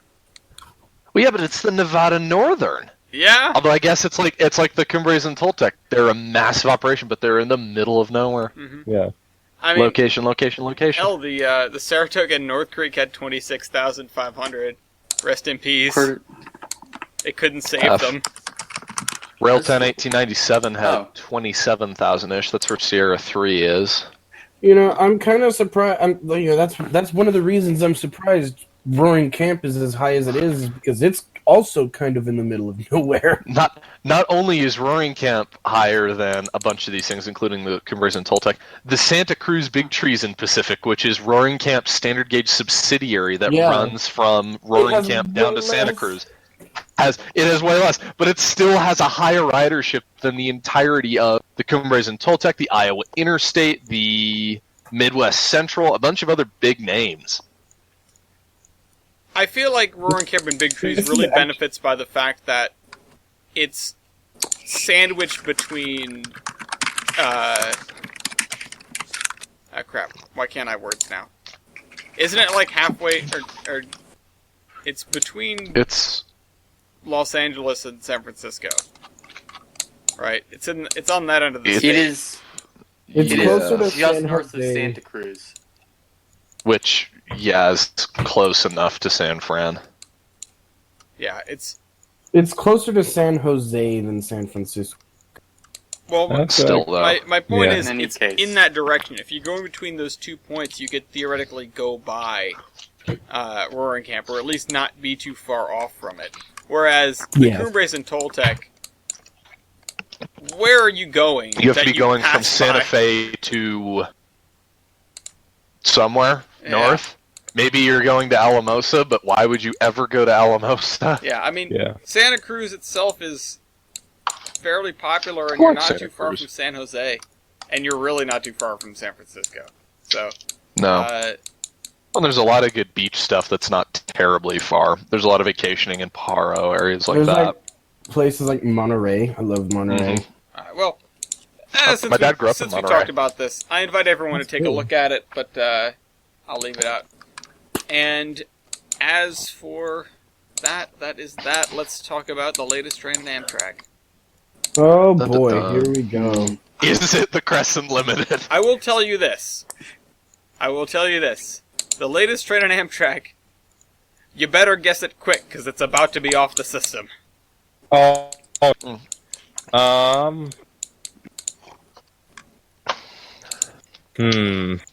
Northbound Cardinal. Northbound Cardinal, Starlight. Northbound God, Starlight. what's about to be off the system? Westbound California Zephyr? Chief, the eastbound Chief. Alright, let's start with that. The eastbound Chief to Chicago is an hour and 15 minutes late. It's currently... Nope. Well, it just left Trinidad, so it's really not near the end of its run. No. The other Chief... No, it is not. The other Chief did arrive recently, and if it was really late, you would have had it spot on. Which Zephyr am I looking at? Westbound. Westbound Zephyr, California Zephyr to Emeryville. One is 2 minutes late, the other is on time. Stop clicking. Nice. I really nailed it. Who is loudly clicking? Click, click, click, click. The northbound Coast Starlight, right, Milky? Yeah. Is 1 hour and 2 minutes late. but Stop that's not clicking! Stop. The other Coast Starlight is 7 minutes late. The other northbound. Okay. What the hell is the latest train? The Cardinal is almost at its destination, but it's only 10 minutes late. What the fuck? Weibold, you had it right the first time. Is it seriously? The Crescent to New Orleans is Damn it. is within city limits, and it's 2 hours late. God damn it. I was joking. Ouch. Again with the nerdy kid and the Pokemon cards. The other Crescent Jesus is an hour Christ. late. The Lakeshore Limited is an hour and 17 minutes late. And just for the sake of being thorough, the Canadian is 3 hours late. So the latest train on Amtrak The is Hudson the Bay to Crescent. Winnipeg is nearly 5 hours late. Which one? The Hudson Bay? The Hudson Bay to Winnipeg, number 692. That's not unusual. Yeah. Yeah, the Crescent. It's Canada. The poor Crescent. Oh well. Hope you guys enjoyed this installation of the Terminus podcast. Glad we could get all those news sorted out. And remember, next episode is on the 21st, if it comes out on time, or if it gets recorded on time. And that is the anniversary, in fact, the 7th anniversary of the release of the original Zombie Train. So we're doing our Zombie Train Locomotive versus again, for those who need a refresher course. Any currently operating steam locomotive is eligible. Standard gauge only. So, I'll see you. Oh wait, we get our determinations. That's right. Why is this bold? I don't know. Why is it bold? Fortune favors the bold. Yeah, well. Well, I am not one of those. Rare. Alright. Abby. Rare. TVA. Rare. Rare. Rare. Rare. You have 1 point. I'm a bad Vern. Why bold?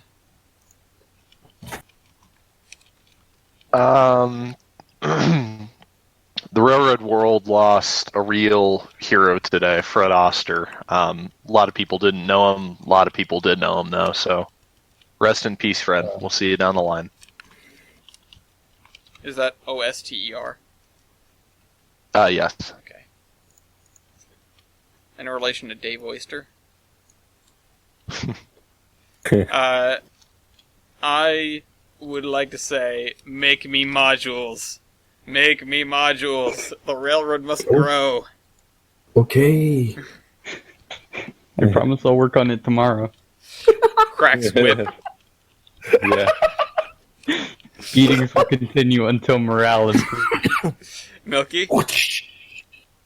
A beautiful picture of the Salt Lake Open Air trailer car. They're in Ogden, in a different spot than they are now. Yeah. I think this was sometime in the 80s when they were in a little bit, I would say. Yeah. A little bit better, eh? Just a little. And Doxon with the last word. The Hemlock Central is cool and Aphraim Shea approved. Oh, God. Oh, God. He chartered this. Yeah. He made these Shays. Yeah. He made this. He made this. It's terrible. This is his terrible baby. Thank you all for joining me on episode 133 of the Terminus podcast. We'll see you in a couple of weeks. Bye-bye. Bye-bye. Bye! Deuces!